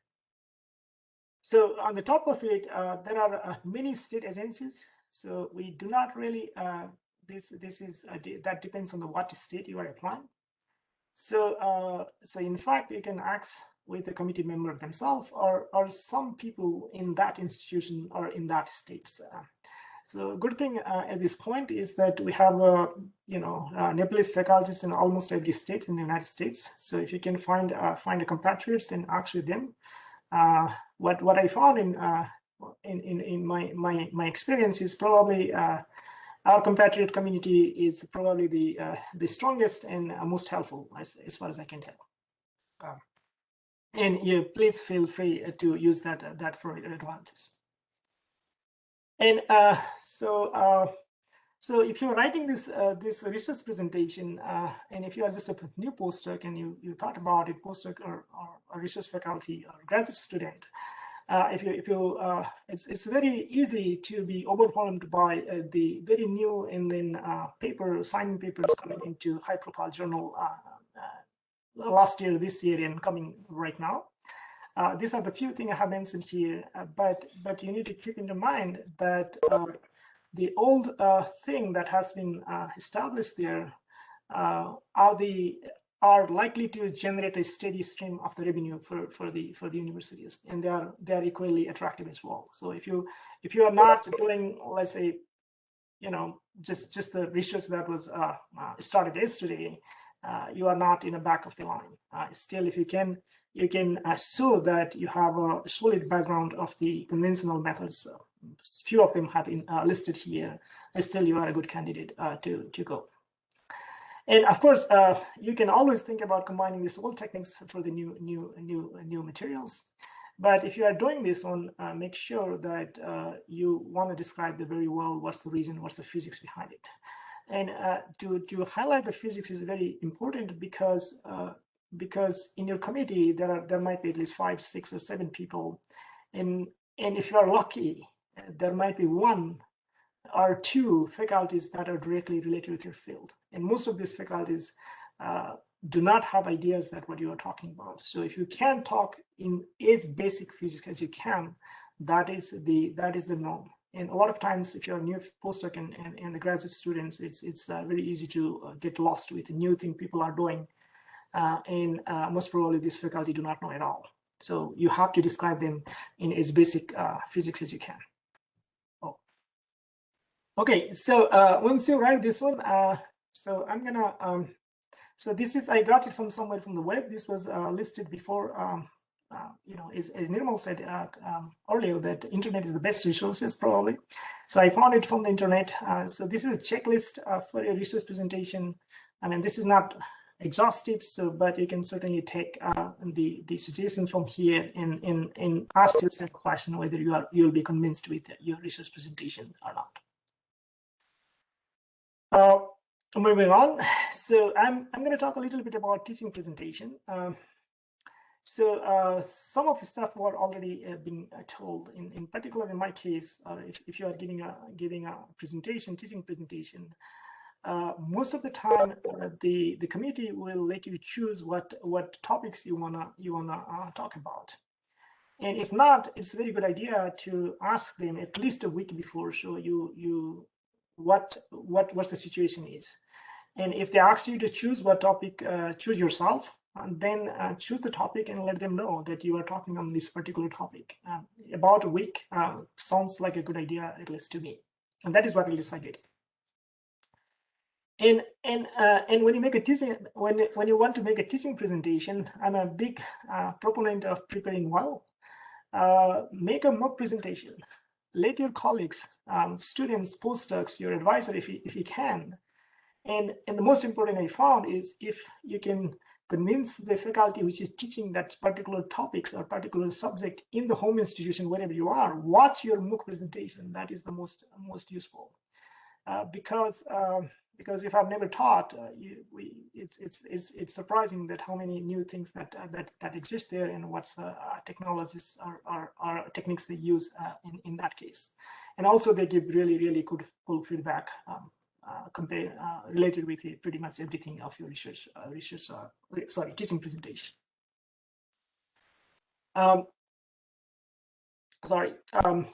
So now there are big push for using the active learning methods. So I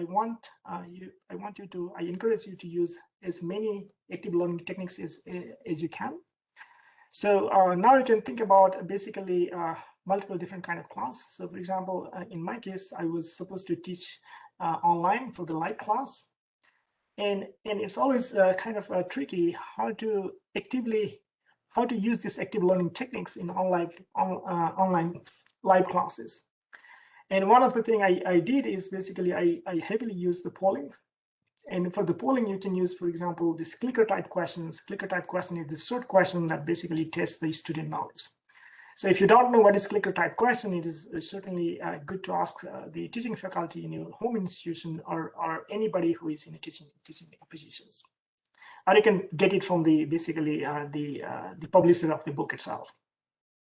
And you can certainly use the simulations and demonstration. Rosani mentioned earlier that FET simulation is one of the probably the best, which I use quite often, and I also use in my live class presentation. So there will be some of the people I know are asked to give the hybrid type of this classroom. So in that case, what you do is you record your class and send it to them. So you should ask the committee member how long the class should be, and typically classes are 45 minutes.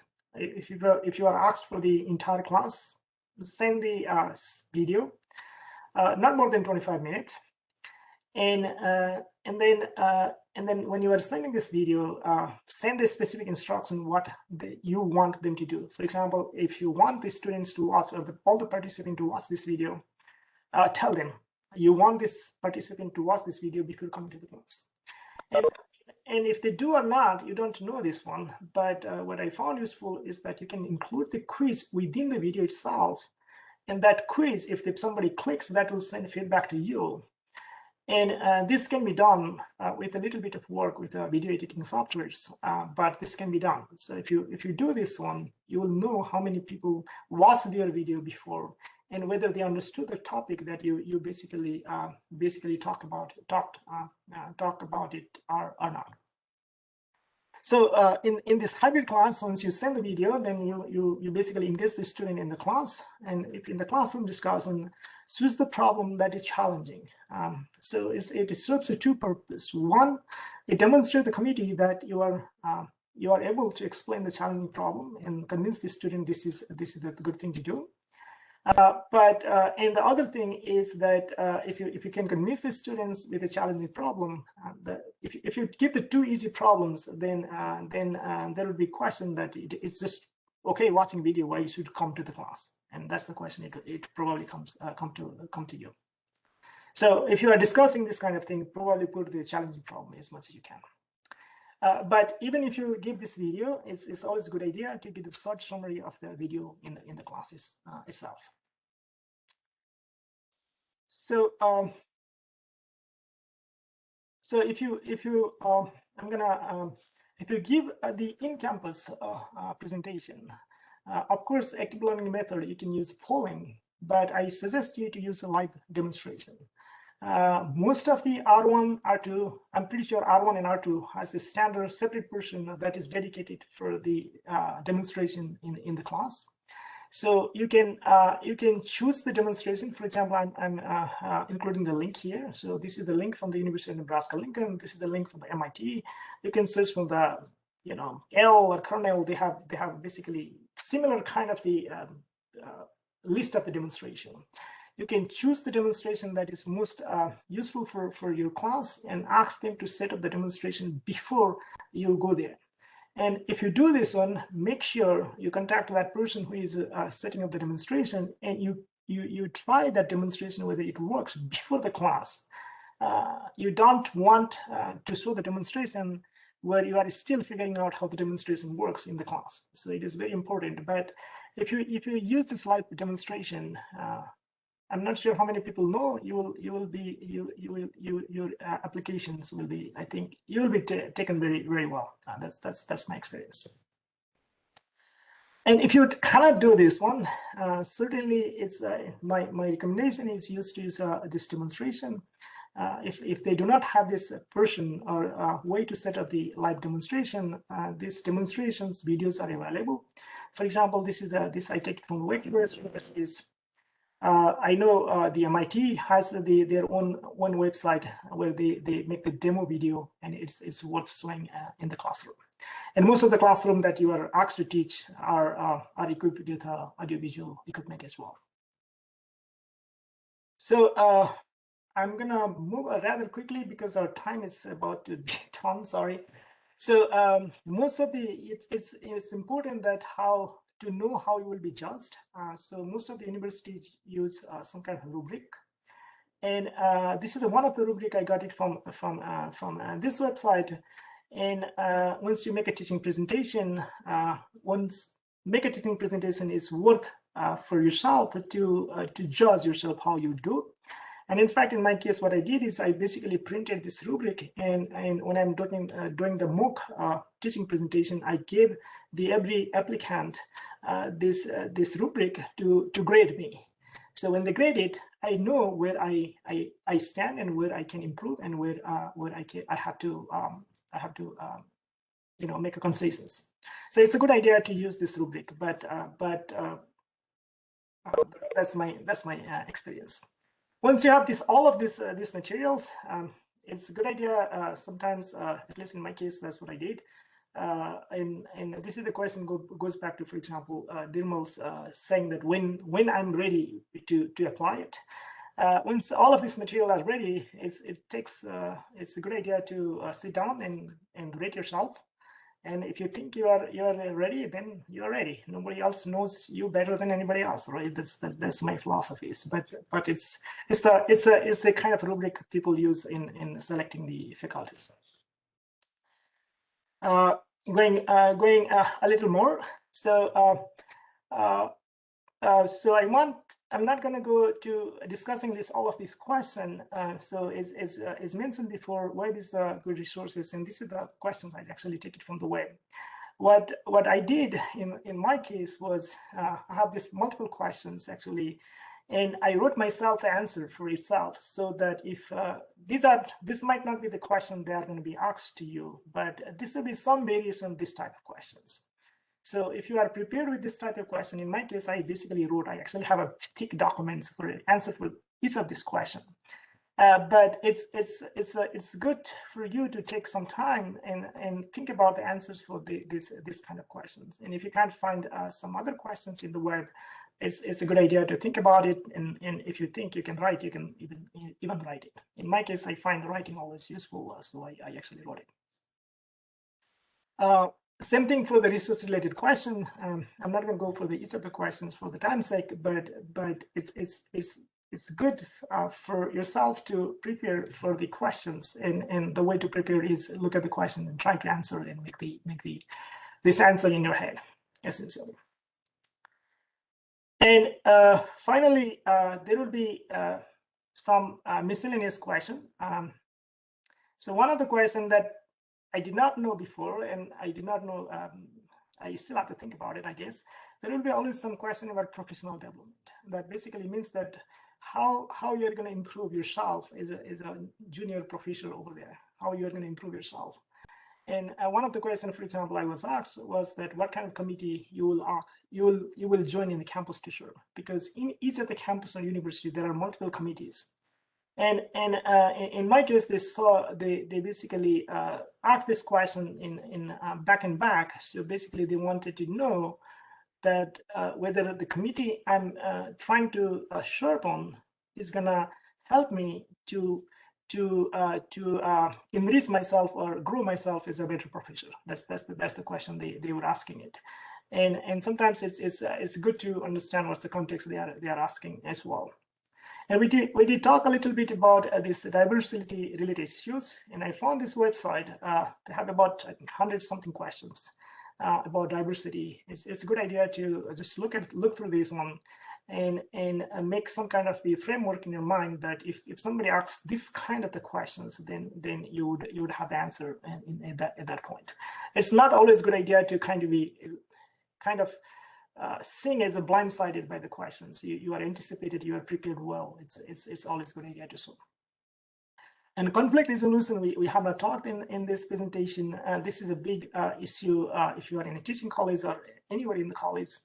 So type of the question is, what behavior or characteristics do you find intolerable? So these kind of questions are a double-edged sword. So this kind of tells them that how you are gonna manage some kind of conflict in the classroom in the one side. Another side is that also tells you that what kind of person you are. So in the most of the universities, unless you are in big universities, you have a tight-knit community of the faculties. You have a 10, 12 to 20 to 30. Nobody wants to hire the person who probably is going to come and start a conflict. So it's a good way to think about how you answer this kind of questions. It's kind of curveball question. That's what I put.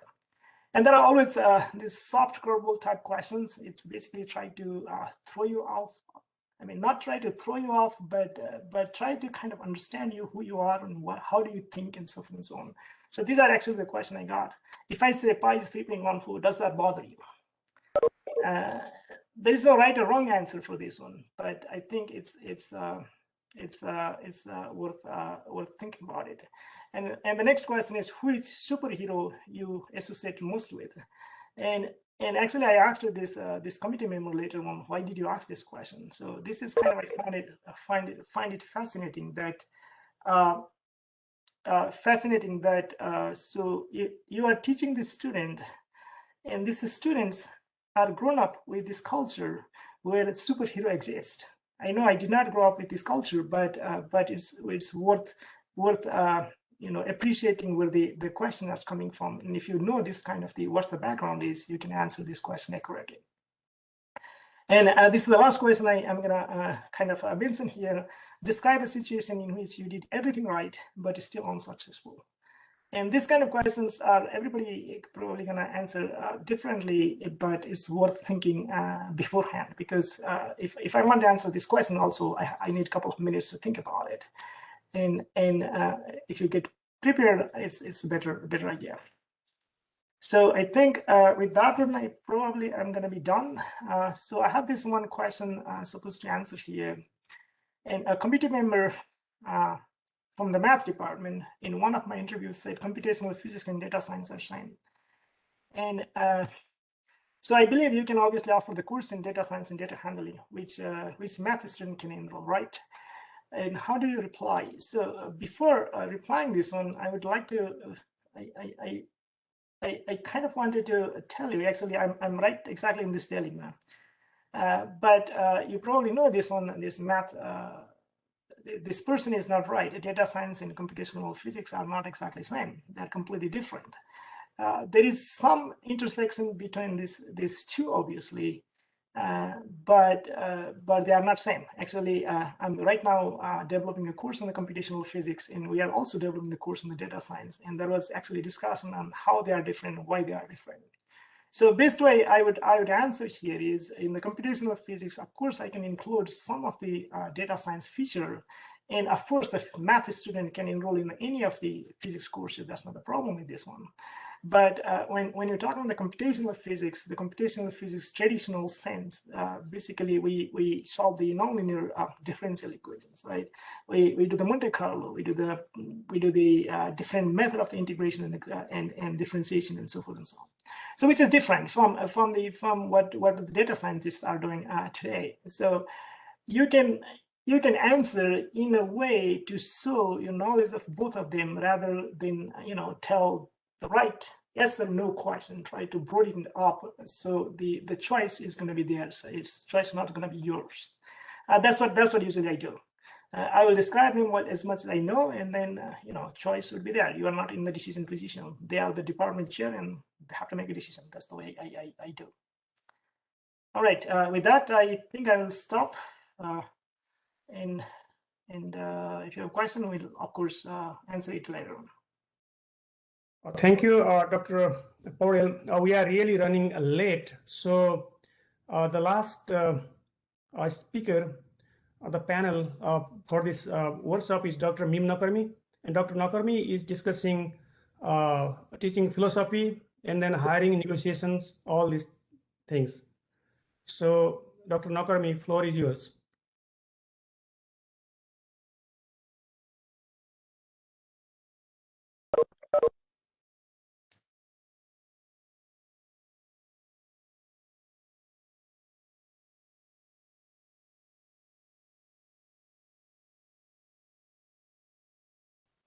Yeah, you just click a slide so that you'll get back and forth.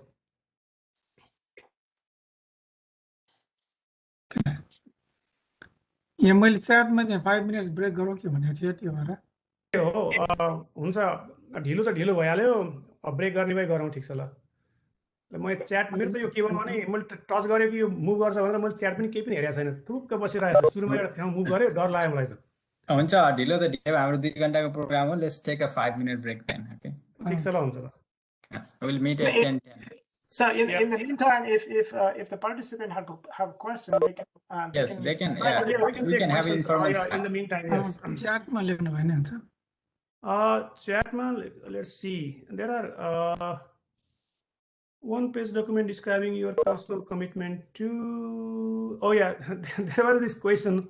One-page document describing your personal commitment to the Christian faith. Yeah, if you apply some of those universities, they ask, but I don't know. Can I answer these questions?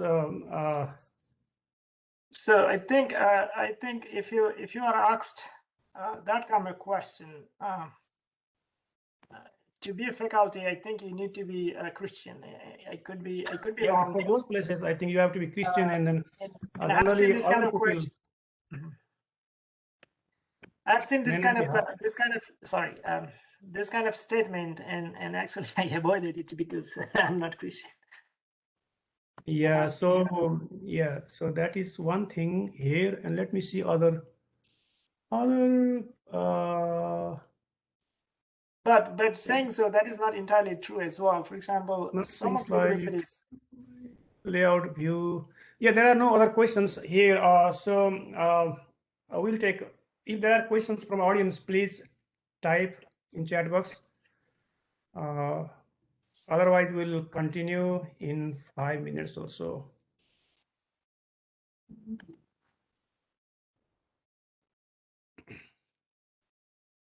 त्यो Christian फेथवाला चाहिँ मैले एकचोटि PhD गरेकै बेला summer टाइममा पढाउनको लागि एउटा नजिकको Christian युनिभर्सिटीमा somebody told me there's a vacancy अनि त्यसपछि एप्लिकेसन प्याकेट चाहिँ सेन्ड गरेँ अनि त्यसपछि फोन इन्टरभ्यूमा the first question they ask me was are you a Christian so त्यो क्रिस्चियन फेथको बारेमा उनीहरूले एक्सप्लिसिटली सोधिरहेको छ या टिचिङ मेथडमा पनि जस्तो के हुँदो रहेछ एकदमै त्यो क्रिस्चियन युनिभर्सिटीमा चाहिँ भने इभन त्यो फिजिक्स पनि मा कसरी त्यो गडको इन्टरप्रेट लाइक मिक्स गर्छौ अनि एभ्री डे क्लासमा प्रेयर्सहरू हुँदो रहेछ end things like this so I think most of places like this you're required to be a Christian. Yeah.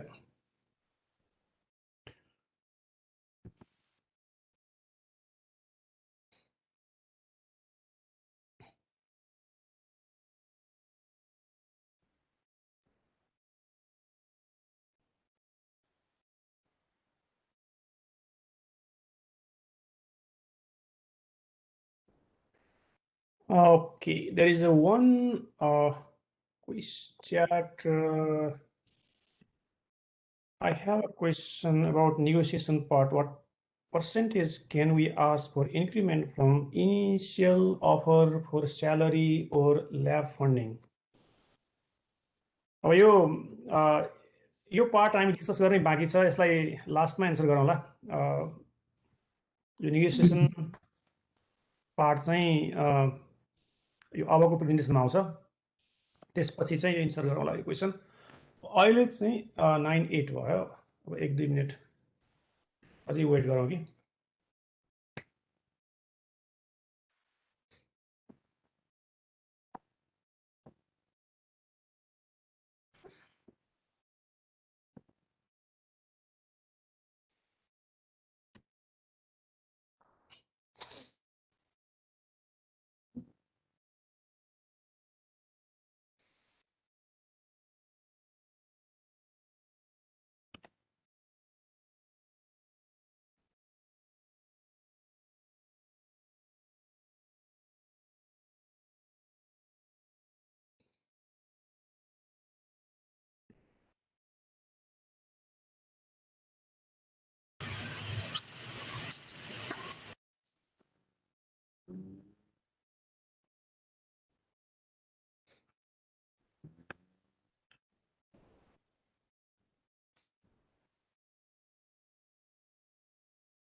All right, let's continue our discussion. Dr. Nakami.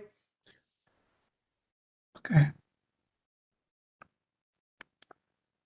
All right, so I'm Mim Nakarmi. I'm at Brooklyn College, CUNY.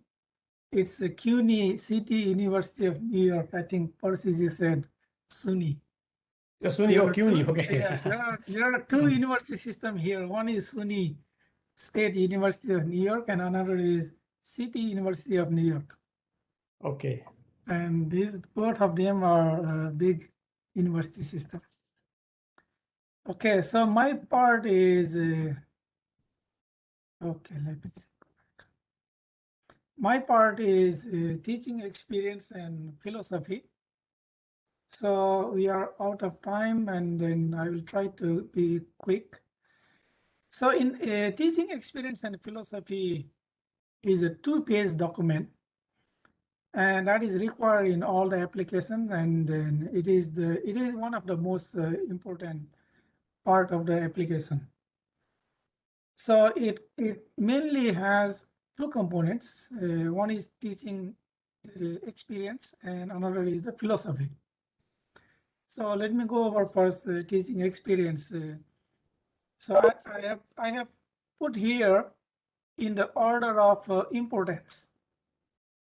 So that means if you have experience of teaching at college level, or college level courses in USA, and that is the most valid point. And it also depends on what is your responsibility. So did you teach in a lecture course with a full responsibility? That means did you grade all the exams? Did you prepare the exam? Did you give the lecture, and did you give the final grade? That's the full responsibility. If you have done that, you have done the job of professor after you are hired. And if not, even if you have done teaching in the lab while as a TA, that's also good. And any other kind of teaching related TA work, even it is, let's say, grading, helping students in the lab, right? Helping professor in the lab or advanced lab or higher level lab. That's also fine. I think you can mention those in your as teaching experience. And another is teaching in Nepal or other countries. So if you have taught anywhere in the world, let's say you taught college level courses, bachelor's level, or even master's level courses in Nepal, that's also good, because what they are looking for is if you can teach the college level courses or not. Even if you have taught 10+2 physics courses, that is fine too, because 10+2 course in Nepal is similar to introductory course, algebra based introductory course here in USA. You may mention what is the textbook used. When I was in Nepal, Zhang Kohli was the textbook for 10+2. And that is the same book here as a textbook in the United States in the introductory course at a college level. So I don't know what's the textbook right now in Nepal. And if not, even if I have taught school level courses, that's fine. You have at least teaching experience. And right now, if you have any experience of teaching remotely because of this pandemic, that is also becoming important. So if you have that experience, you can also mention that. Now, if you don't have any experience at all, then what do we do? What do you do? I don't have any experience on direct one. But what you can mention is, I didn't have chance to teach in my life. However, I was impressed by someone teaching style in my life, and why. And if I get the chance, I would like to teach in the same way, because I learned that much in that class, or from that professor, or from that teaching method. You can manipulate your statement in that way. Okay, so next is teaching philosophy. So this is another part for that document. Teaching philosophy is about what do you think about teaching? What do you think about learning? And you can simply write an essay giving the answer to this kind of question, something like, how do you value teaching? What do you think teaching is? Right? How do you think students learn knowledge or students gain knowledge? What is the role of instructor? And particularly in physics, what is the goal of learning in physics? Is it learning the theory or memorizing the theory or understanding the concept or applying the theory in the problem solving? What is the goal and where do you put the importance? And if you have done teaching before, then how do you prepare the lesson, right? And did you use any different teaching method other than lecture?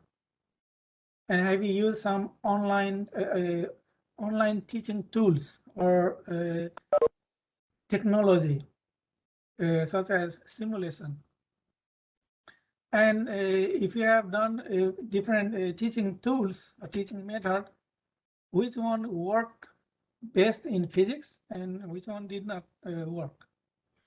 And how did you decide it? How did you assess this technique work better than others, right? And when you were teaching, did you enjoy teaching?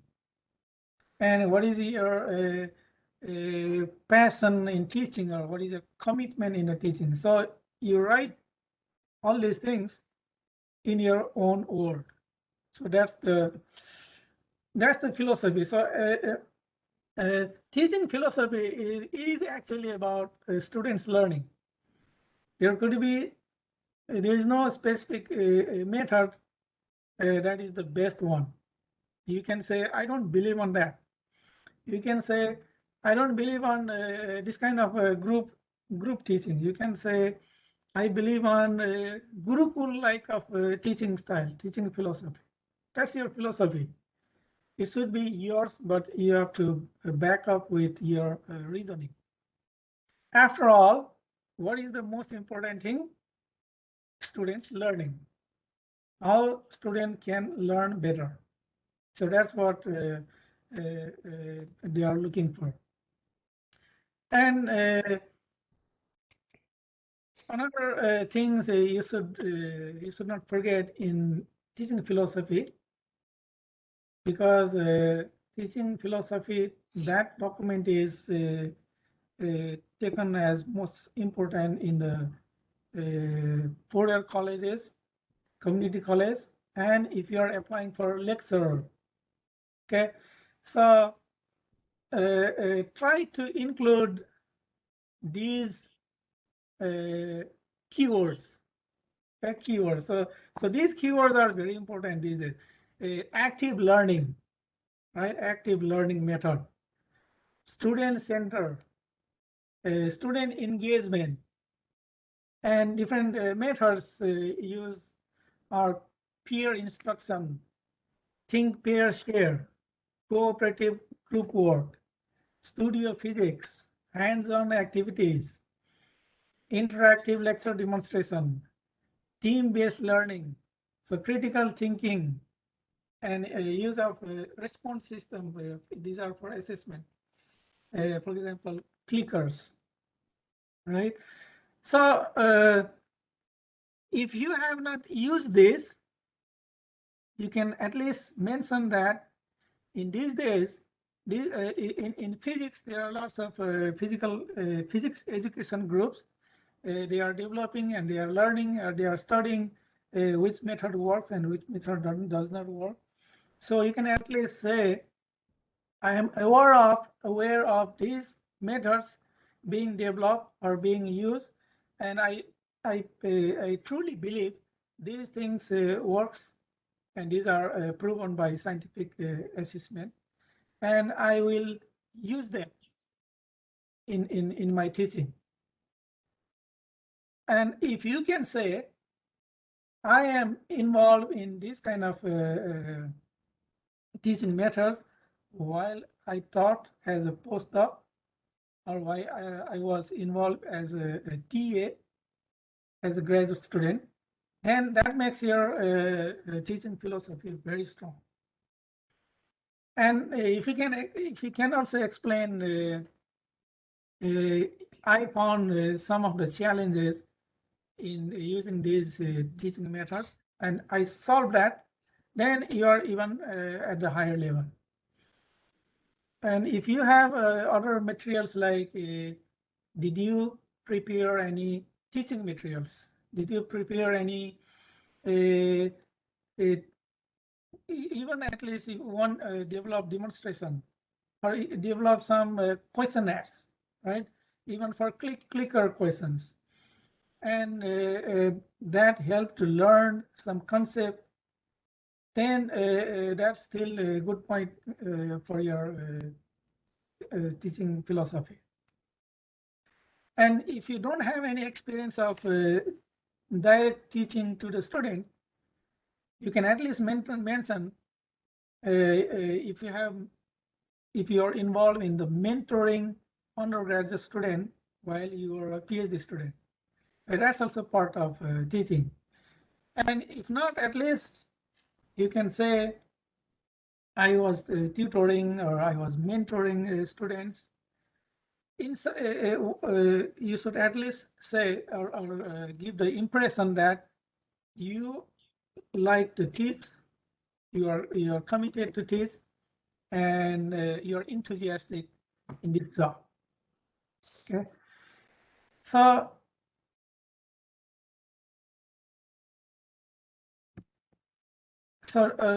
tips. What I like to give you tips in preparing this document is, you can find lots of examples in the internet. You can look at several examples of this teaching philosophy, but you have to write in your own words. Just write an essay for about 2 pages. It has to be your own material, own document, own experience. Put your own experience and put your own philosophy. Philosophy could be, philosophy is not permanent. Your philosophy may change, depends on based on your experience and based on also your observation. So, but right now, whatever you have in your mind, just write down that's your philosophy. And when you write, don't make any false statement. Just like one question, I think Himariji answered. Don't lie. Don't lie in the document, and don't lie even in the interview. So it should be very sincere. And some universities, they also provide correcting these documents, including correcting the cover letter, CV, and also these kind of documents. And these documents, as I said before, very important normally in community college and four-year college. So if you're applying for a research universities, research is the most important component. And second, maybe teaching philosophy, right? Teaching experience.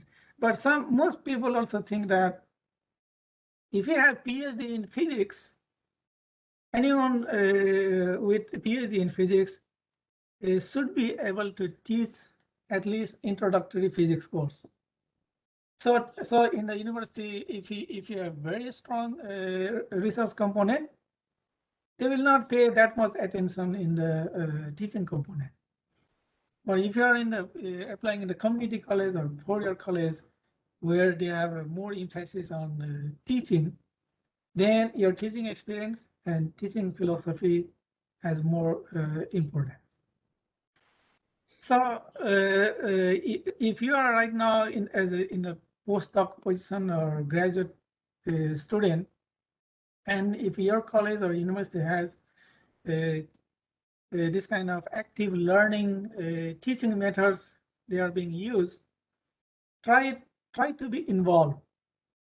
If you can say in the statement, I was involved in this technique, right? Let's say student centered active learning environment, scale up teaching, studio physics teaching, or you can say I was involved when college was developing this, or at least you can say in our college they are using this technique, and students' feedback in those techniques are very, very positive. And I have learned, I'm familiar with that kind of techniques. I would like to use that kind of technique. So at least you have to mention these things these days. And also one more point, if you get a chance, try to be involved in upper level laboratory teaching courses.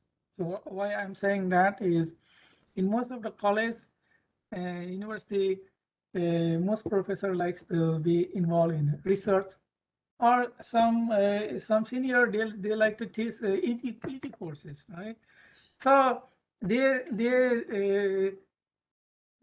find difficult to find someone who can teach upper level laboratory courses. So if you can demonstrate, or if you can mention, I have been teaching upper level laboratory, then you have some plus points. Okay. So now next is the job negotiation. So this is simply, I just wanted to give you from the hiring committee side.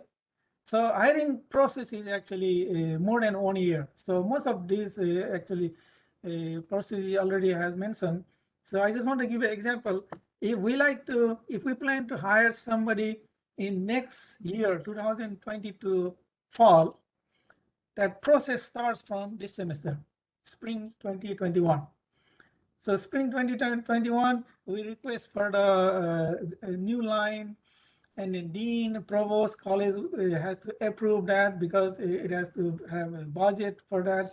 And then once we get the approval, then we form the committee, right? And that committee and the human resource will prepare for the advertisement material, and that advertising material will be posted in fall. So normally these kind of works are not done during the summer. So summertime, we can simply delete that.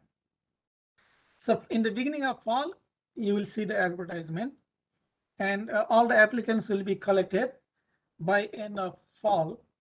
And some people look at some of the applications before winter break, but normally they are looked at only after coming back in the winter, after winter break.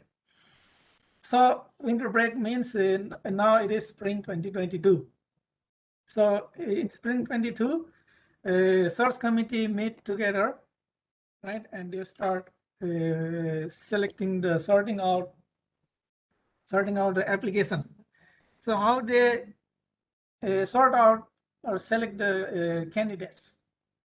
So as policy said, normally we get 200 or more than 200 applications.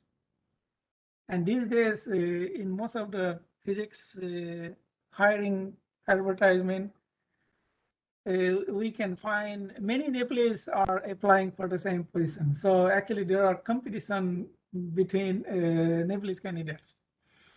So out of 200, we have to throw away 100 and at least 150 in the first round. So what normally a search committee will do? They will not read all the things. But why do we have to prepare, and why do we have to give time to prepare all those materials? They are actually important. I will come back to that later on. So they will first scan that. Scan means they will look at, they will not read anything. So it's easy to scan in the CV, from the CV. CV, we don't have to read all the things. So CV will be scanned, right? And based on that, first thing is to put out which does not fit in the job advertisement. So once we do that, then whatever remaining which may fit even a little bit, they will be put into one category, right? One box. And from that box, now the search committee will look at carefully now. Now they will read cover letter, CV, teaching philosophy, research statement, and also they will look at where this what is the research label, where this candidate is coming from, where this candidate has done the postdoc and PhDs, right? All those things. So after that, they will select like 10 candidates per interview. It's a phone interview or Zoom interview or video interview. And at that point, search committee will read those documents again carefully. Now, in the interview, there might be some questions which is standard questions. Standard questions means please give your introduction, right? Tell me about your research and something else, or what are the challenges you had in your life? How did you resolve a conflict? How have you worked with different people from the different background? Some standard questions, but most of the questions will be generated based on your cover letter, statement in your cover letter, and your CV, your teaching philosophy, research statements. And also other questions will be based on how you respond. Okay, so after all, you have to impress the search committee member, and after that, they will again select 4 candidates for on-campus interview. So if you are selected for on-campus interview, you are already one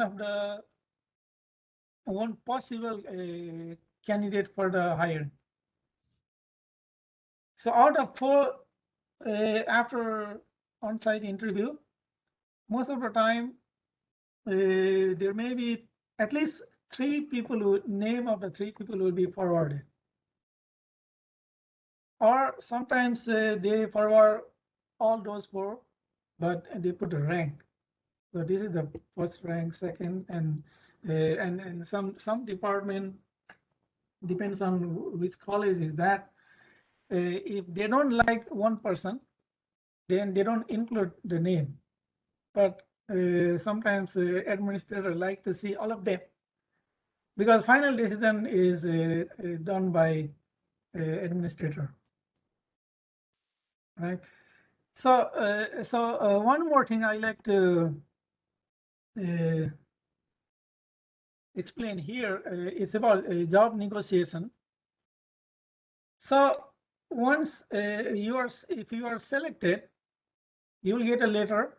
It may be from email or maybe from mail, and then it will state what is your salary rate, what's your startup package, and what are the benefits like health insurance, right, and other benefits.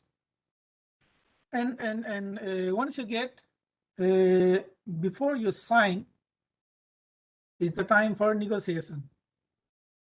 So there are lots of other components for the negotiation. If you sign and send back that that letter stating I accept this letter, then there's nothing you can do afterward. So before you sign, you can contact department chair or whoever is sending the letter.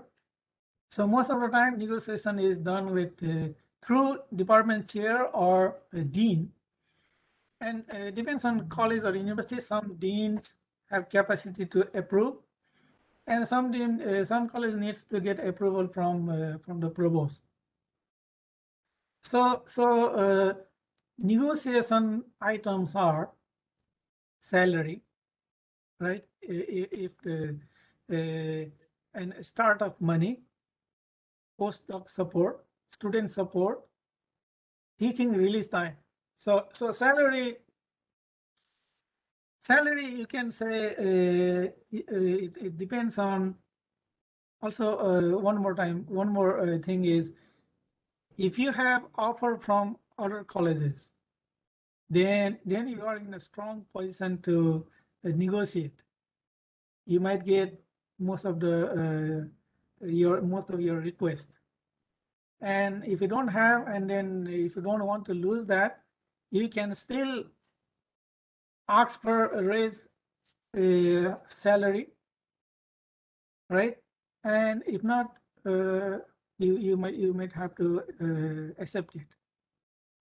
And in most of the university or college, if the salary is decided based on bargaining by union, there will not be that much space for negotiation.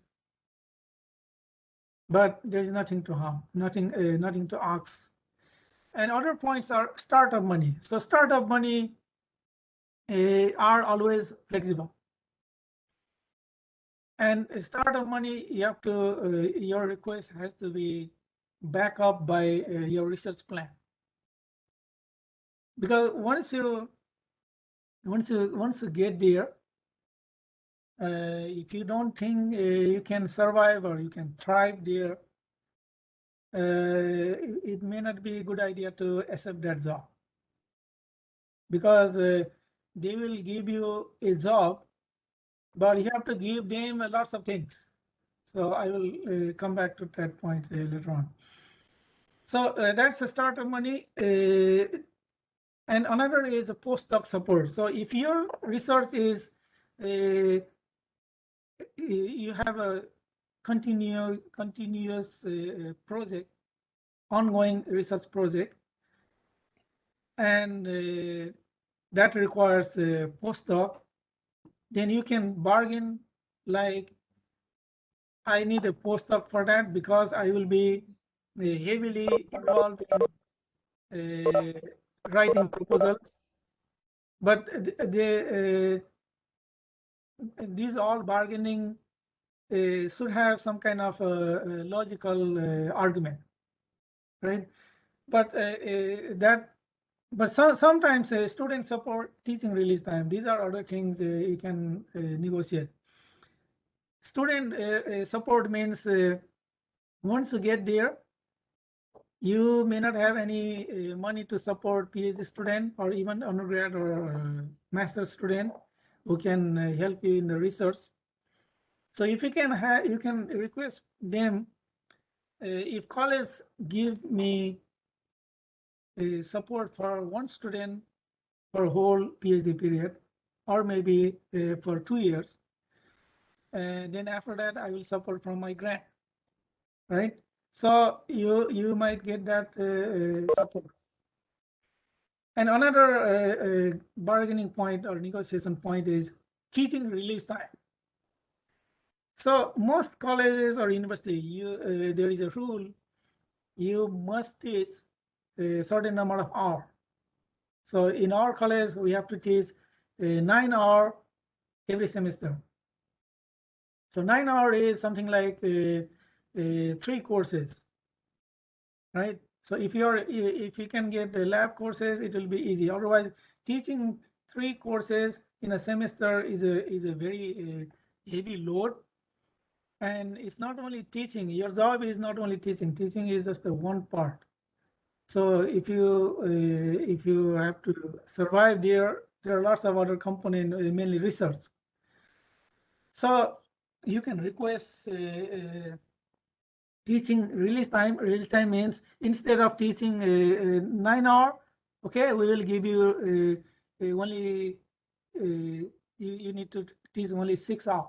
So we will give you release of one course, and that gives that saves lots of time for you to write the proposal in the beginning and planning for your research and then preparing for the teaching. Because if you don't get the good students feedback in the teaching, you will be in trouble maybe right after in the second year. Okay, so these are the things you will be doing with the deans or maybe with department chair. And once you, if you accept, then you will start in the fall 2020. So it takes more than 1 year. And after that, you should start working on the paperwork, moving your stuff and office space, class schedule, preparing for your course. And you will be in touch with mostly with the department chair. Okay, all right. So this phase is very important from a hiring side, and this is also very important. I believe for those who have just started teaching position as assistant professor or lecturer position. So as I said, when college gives you a job, right, a job, and you have to give them all these things. So all these things means you will be teaching, right? You will be doing research, and you will be doing a service to the department, and your reappointment, tenure, and promotion all are based on these components. So what is this reappointment means? In most of the colleges, newly hired faculty, tenure track faculty, are reappointed every year. It depends on what is your progress in that whole year, and reappointment will be recommended for the college president or provost. So if the department committee, somewhere it's called appointment committee, they don't believe you are doing good in all these components, teaching, research, and service, they might decide to say, okay, we will not reappoint you. They don't have to wait for the end of your tenure clock. So normally it is tenure clock is normally 4 to 7 years. And if it is more than 7 years, some places they also do a 3-year review. So 3-year review is a little bit rigorous, but for a reappointment, annual reappointment, they look at what is your progress in that year. And you might have to, or in most of the cases, department chair will sit with you to set the goal. So what's the goal you think you can do in next year, or what is your plan, long-term plan, right? And in terms of teaching, they will look at students' evaluation. At the end of the semester, every student will be asked by college system how you are teaching, and what are the weakness of the instructor, what is the where it needs to be improved, lots of questions. And they will also may ask, do you recommend your friend to take this professor next time, right? If they say, okay, we recommend him, then you are doing good. So that's a student evaluation. And another peer evaluation. During the semester, one of the professor or senior professor will come to look at, observe your class, how you are teaching. And then he will give some feedback to you to improve your teaching style, or that report will be also given to the chairperson. And that will be part of the evaluation, teaching evaluation. And are you involved in course material development, or are you adapting or developing any new teaching methods, right? So these will be included in the teaching component of the evaluation. And another, and most important is research component. If you are hired as a lecturer, then you will not be evaluated for research component. But other tenure track faculty position, they will look at your publication, right? How many papers did you publish? So in most cases, even the paper which is published after you started the new job, even the paper was submitted before when you were postdoc or when you were graduate student, that will be also counted for your review. So in that case, you can still continue to maintain your relation with your advisors, and there may be some papers coming out from there, and that will give a plus point for you. And how many proposals you are writing or submitted or awarded, and there may be some proposals, internal proposals or local proposals you can submit, even though those could be a small grant, and that could be also helpful.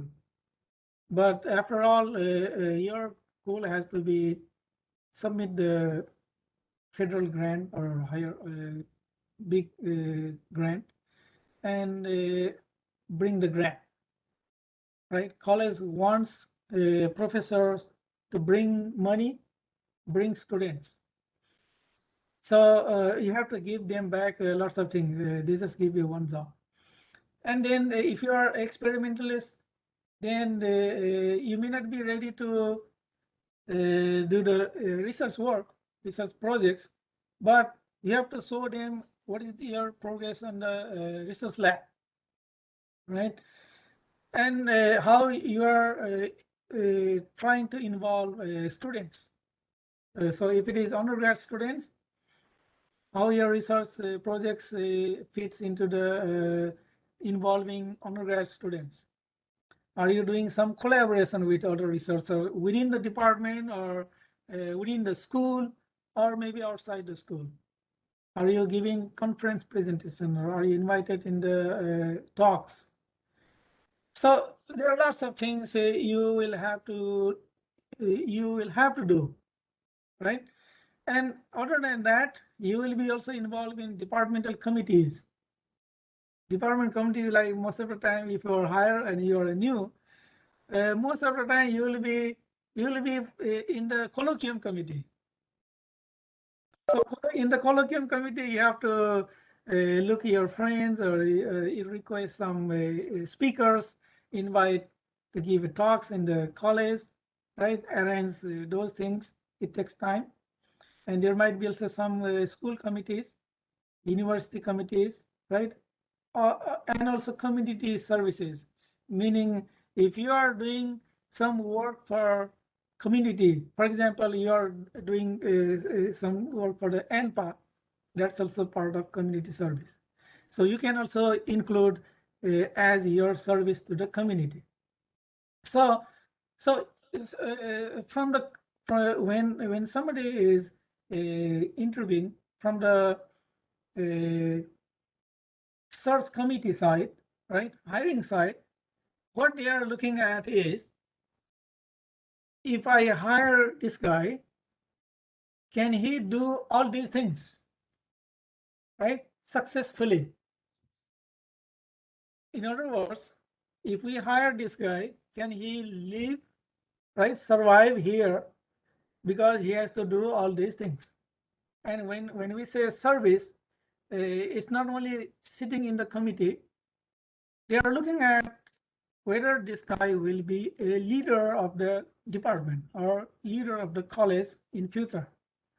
So they will also look at your personality.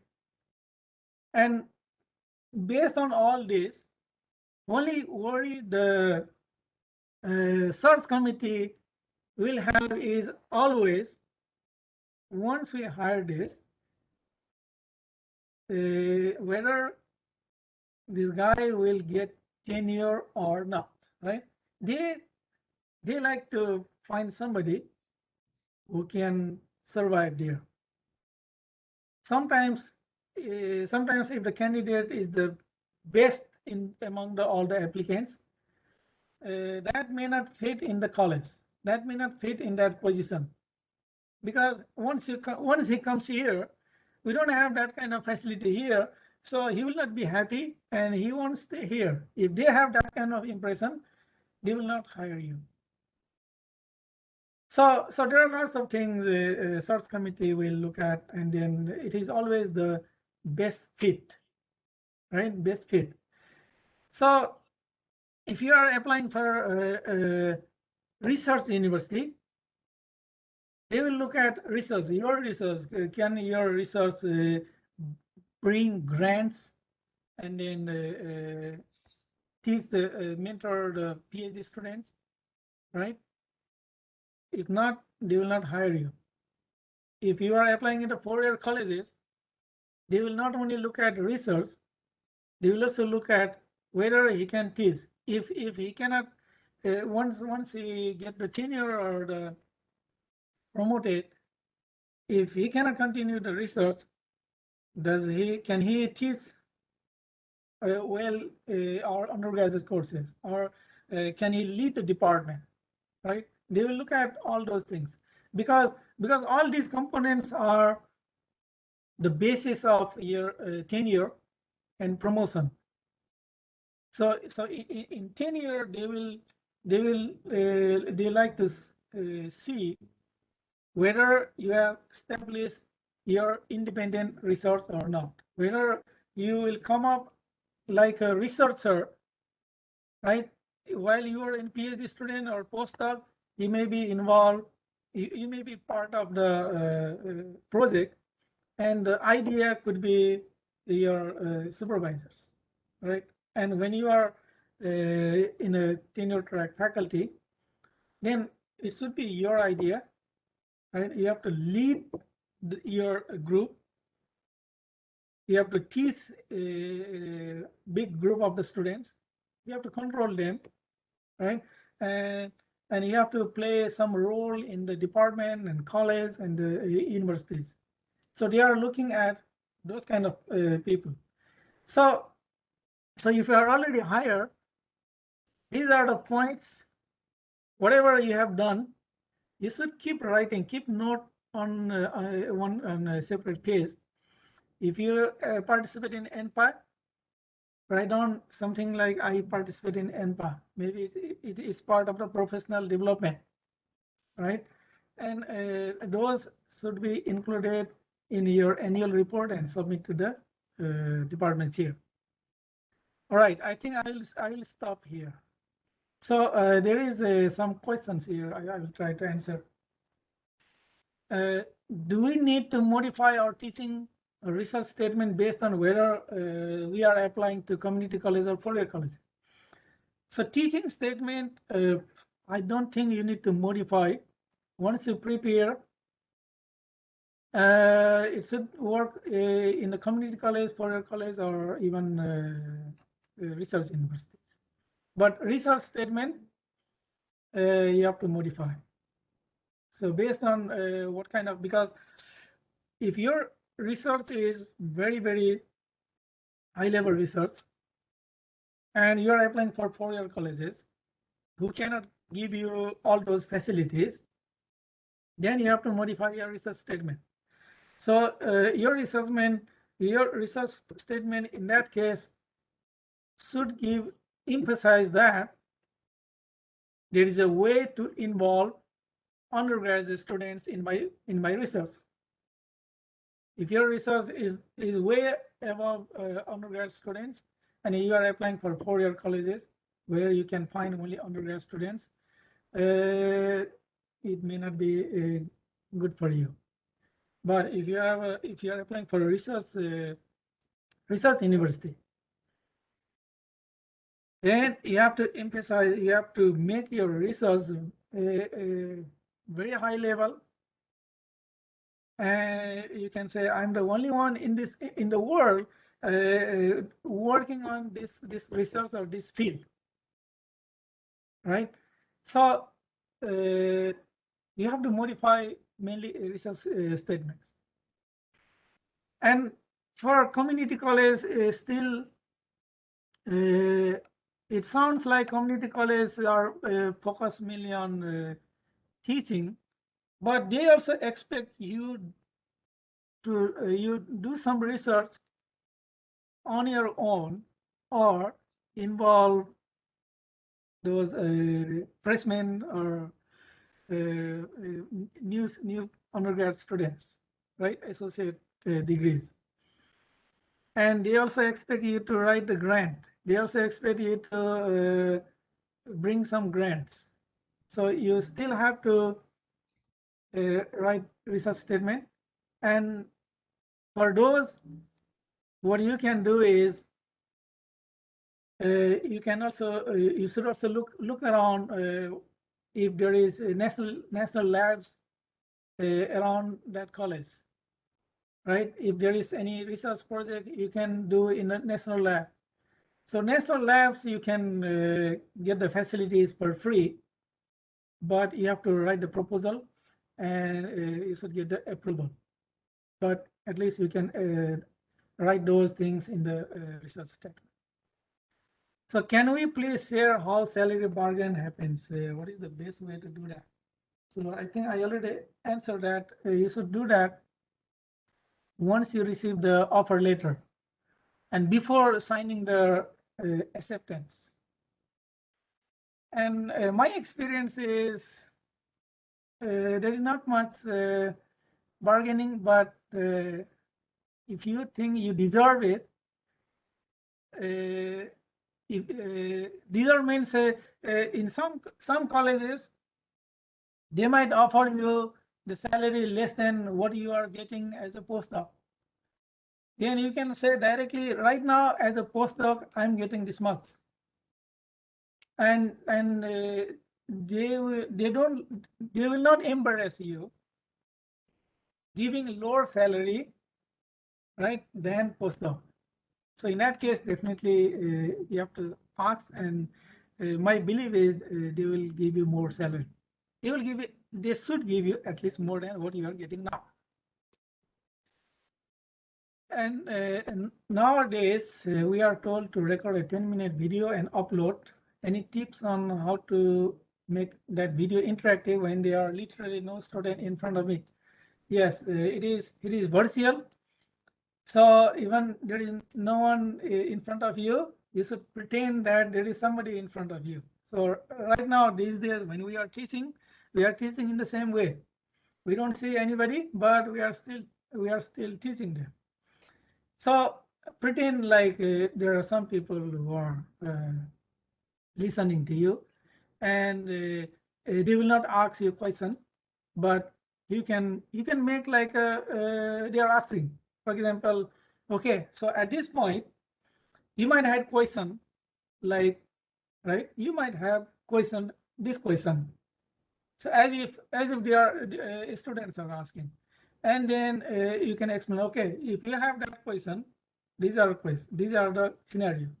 Now, if that's the case, then what will happen? You can ask just like there are some students. So that's the advice I like to give. Okay, I think I'm done, and then if there is more question, we can answer. All right, thank you, Other Dr. question. Nakarmi. So there is one more question I have posted here. If you have served previously in the hiring committee, could you please share your experience with the best cover letter you have ever reviewed? What kind of cover letter are greatly appreciated by the hiring committee? So I think we already addressed these things. Yeah. So most probably, if you go back all the way to my slides somewhere, we discuss cover letter, and one advice I can give here is Yeah, so here, try to address, read this very carefully, and then try to address the things are in a job posting. That is one thing you should not skip. What are the main components of this job posting, what they want, whether you address all those things there in your cover letter or not. So that is my advice. So if there is anything to add, so Mimda, you could do that. Yeah. I think best suggestion could be after you write, read again, ask your friend to read and get the comments, because we said cover letters, others are not look at first, the CV will be looked at first, but after all, once you are selected and going up to the higher level, and if you're invited for on-campus interview, everything will be looked at very, very carefully.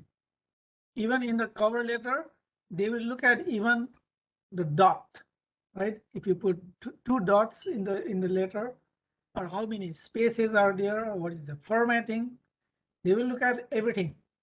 So you should not make, if possible, you should not make anything in the cover letter, even a dot. So you have to prepare, you have to spend lots of time. And mainly cover letter is simply summary of whatever the documents you have. It's just a highlight. Just try to make it without any mistake. But once you are selected, and next impression you can give is personally in the interviews. Okay.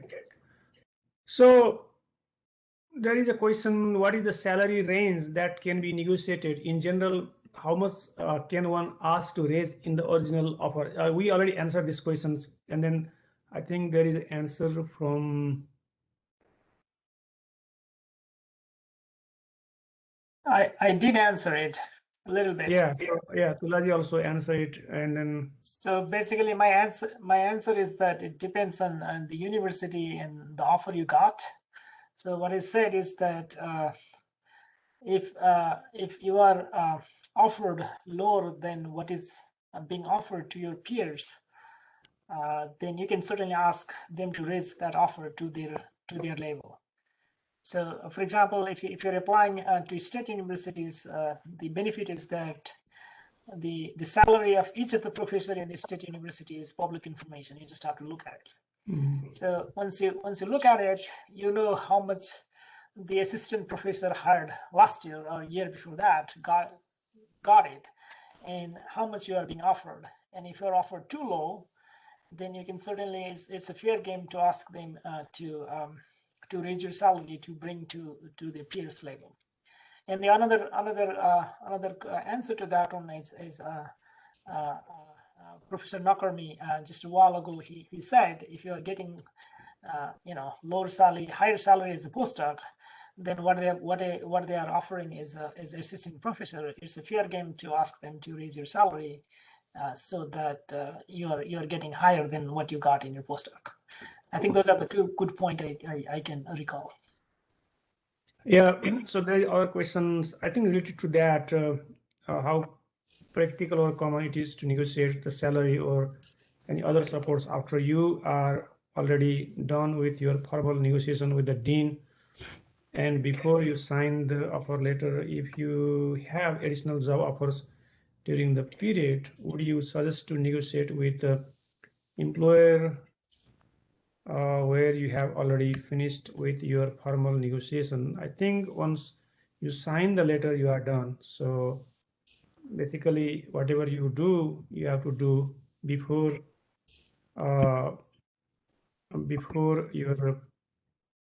you sign the letter.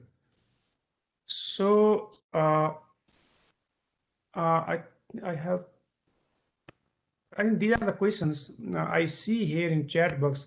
If there are any other questions, please let us know. We really running late, but still This is our tradition. We always stay a little late. माइकबाट बोले नै हुन्छ होला अब माइकबाट बोले हुन्छ होला यो यहाँ लेख्नु पर्दैन अब चाहिँ माइकबाट बोल्दा नि हुन्छ क्वेसन केही छ भने केही छिन एकछिन कुराकानी गर्न मिल्छ ढिलो चाहिँ ढिलो भयो मेरो कन्ट्रोल निकाल्नुस् त तपाईले आफै कन्ट्रोल गर्नुस् न स्टप मैले मान्दैन आफैले कन्ट्रोल चाहिँ मेरोमा आइसकेको छ अहिले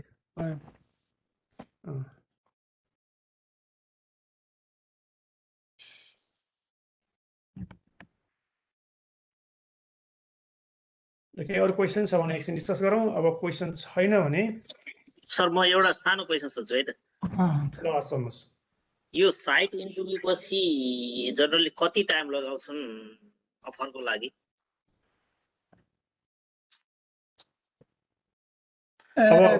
नर्मली के हुन्छ भने अब 4 जनालाई बोलाउँछ हजुर हैन 4 जनाले बोलाउँछ भनेपछि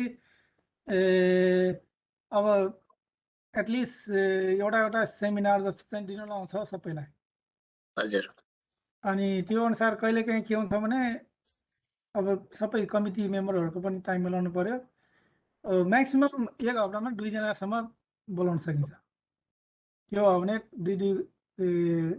2 हप्ता भयो हजुर अनि 2 हप्ता भएपछि अनि त्यो सर्च कमिटीको मान्छेहरू बसेर डिस्कस गर्छ हैन सर्च कमिटीको मान्छे डिस्कस गरेपछि त्यसलाई एप्रुभ गर्न डिपार्टमेन्टको कमिटी हुन्छ हजुर डिपार्टमेन्टको कमिटीले एप्रुभ गरिसकेपछि अनि बल्ल त्यो डिन र प्रोभोस्टकोमा जान्छ अनि त्यसपछि बल्ल अफर लेटरको कुरा हुन्छ त्यसो भएकोले युनिभर्सिटीको प्रोसेस चाहिँ अलि ढिलै हुन्छ अब भनौँ न इन्टरभ्यू भएको 1 महिनाभित्रमा पनि आएन भने डिपार्टमेन्ट चेयरलाई इमेल लेखेर के भइरहेछ भनेर सोध्नु भए पनि हुन्छ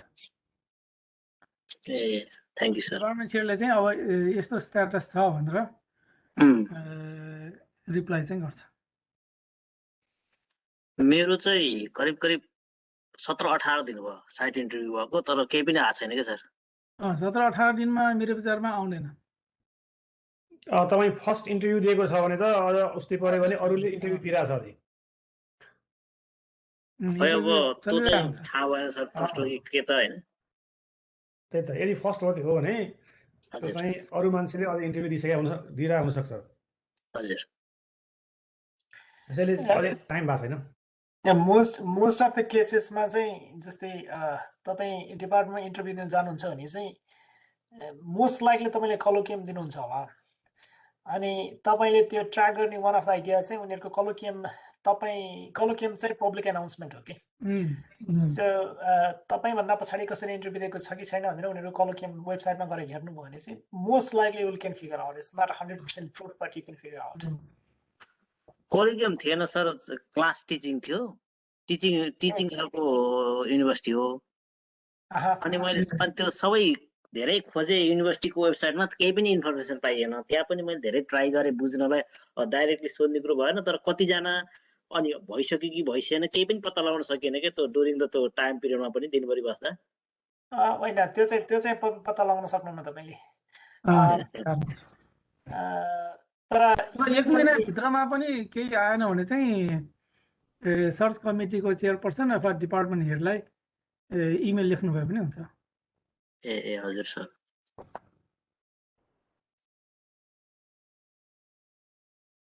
थ्याङ्क यू सर मेरो यति नै हो मेरो चाहिँ ल ठीक सर अरू केही क्वेसनहरु छ कि